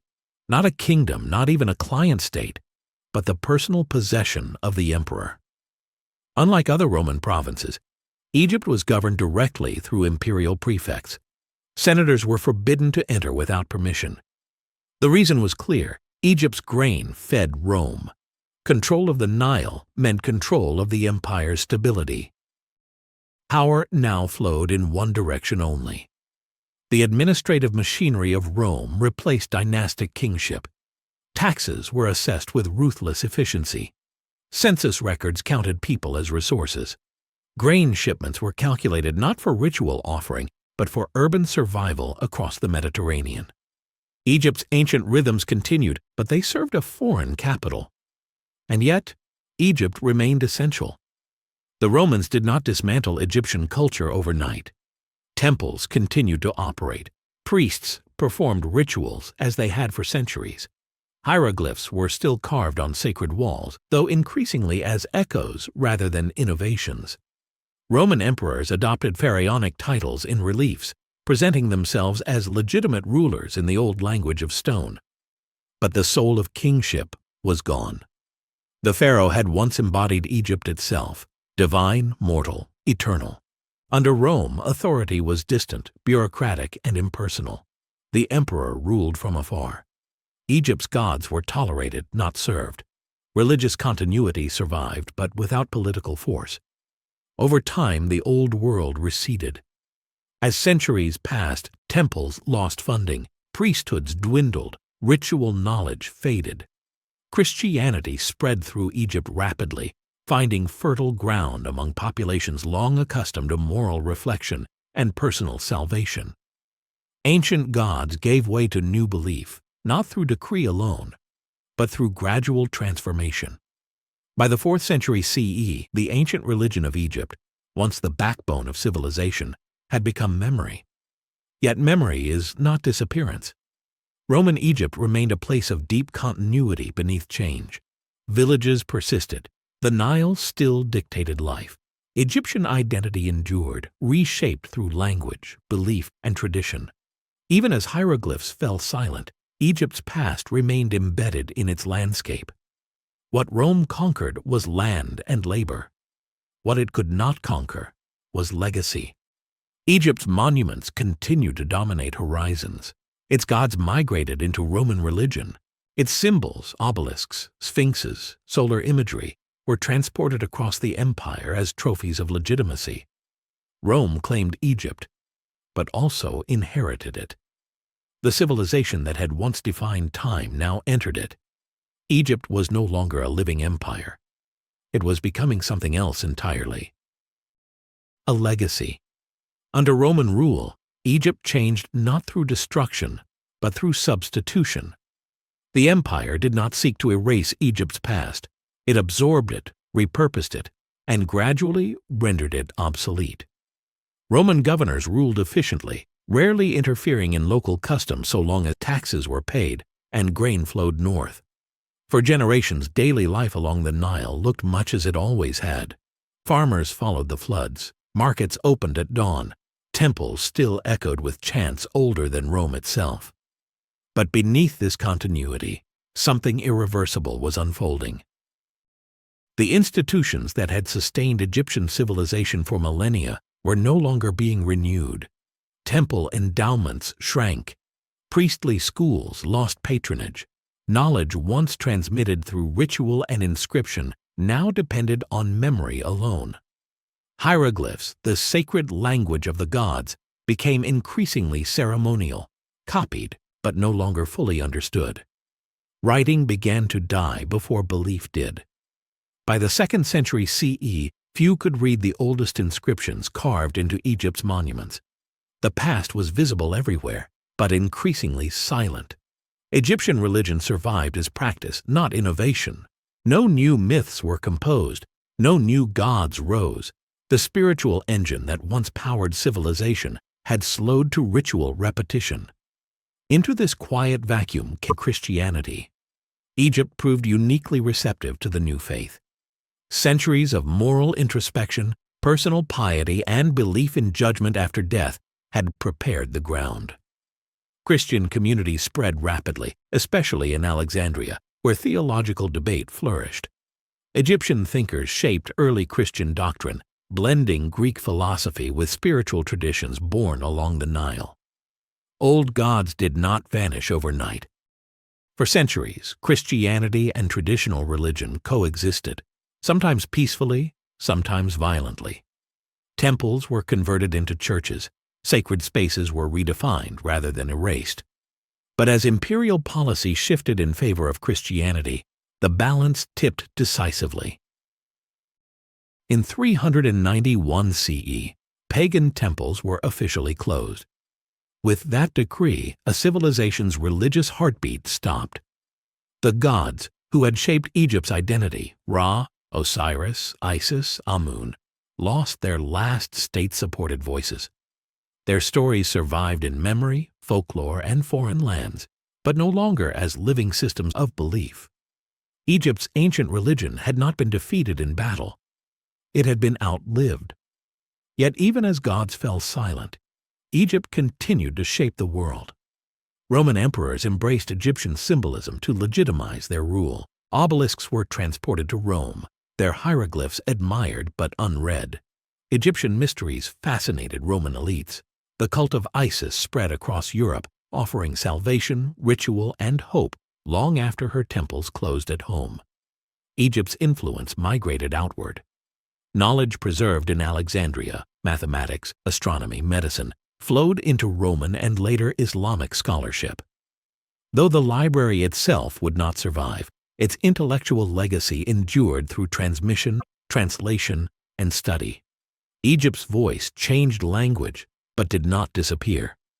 By late antiquity, Egypt was no longer recognized as a civilization apart. It had become a province, a religious landscape, a source of grain and learning. Its ancient identity receded into legend, its monuments reinterpreted as relics of a forgotten age. And yet, those monuments remained. Pyramids still pierced the sky.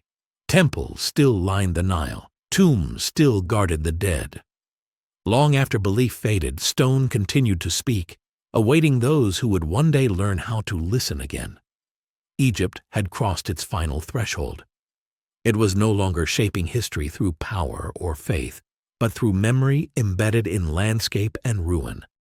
The civilization that once ruled time itself now waited within it. When the last priest closed the doors of a temple, Egypt did not end. It transformed. By the late Roman and early Byzantine periods, the ancient civilization of the pharaohs had receded from daily life, but it had not vanished from the world.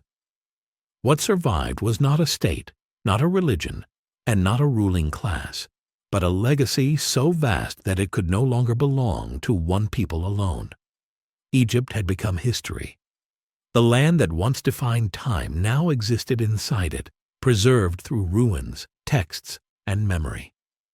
Travelers marveled at monuments whose meanings they no longer understood.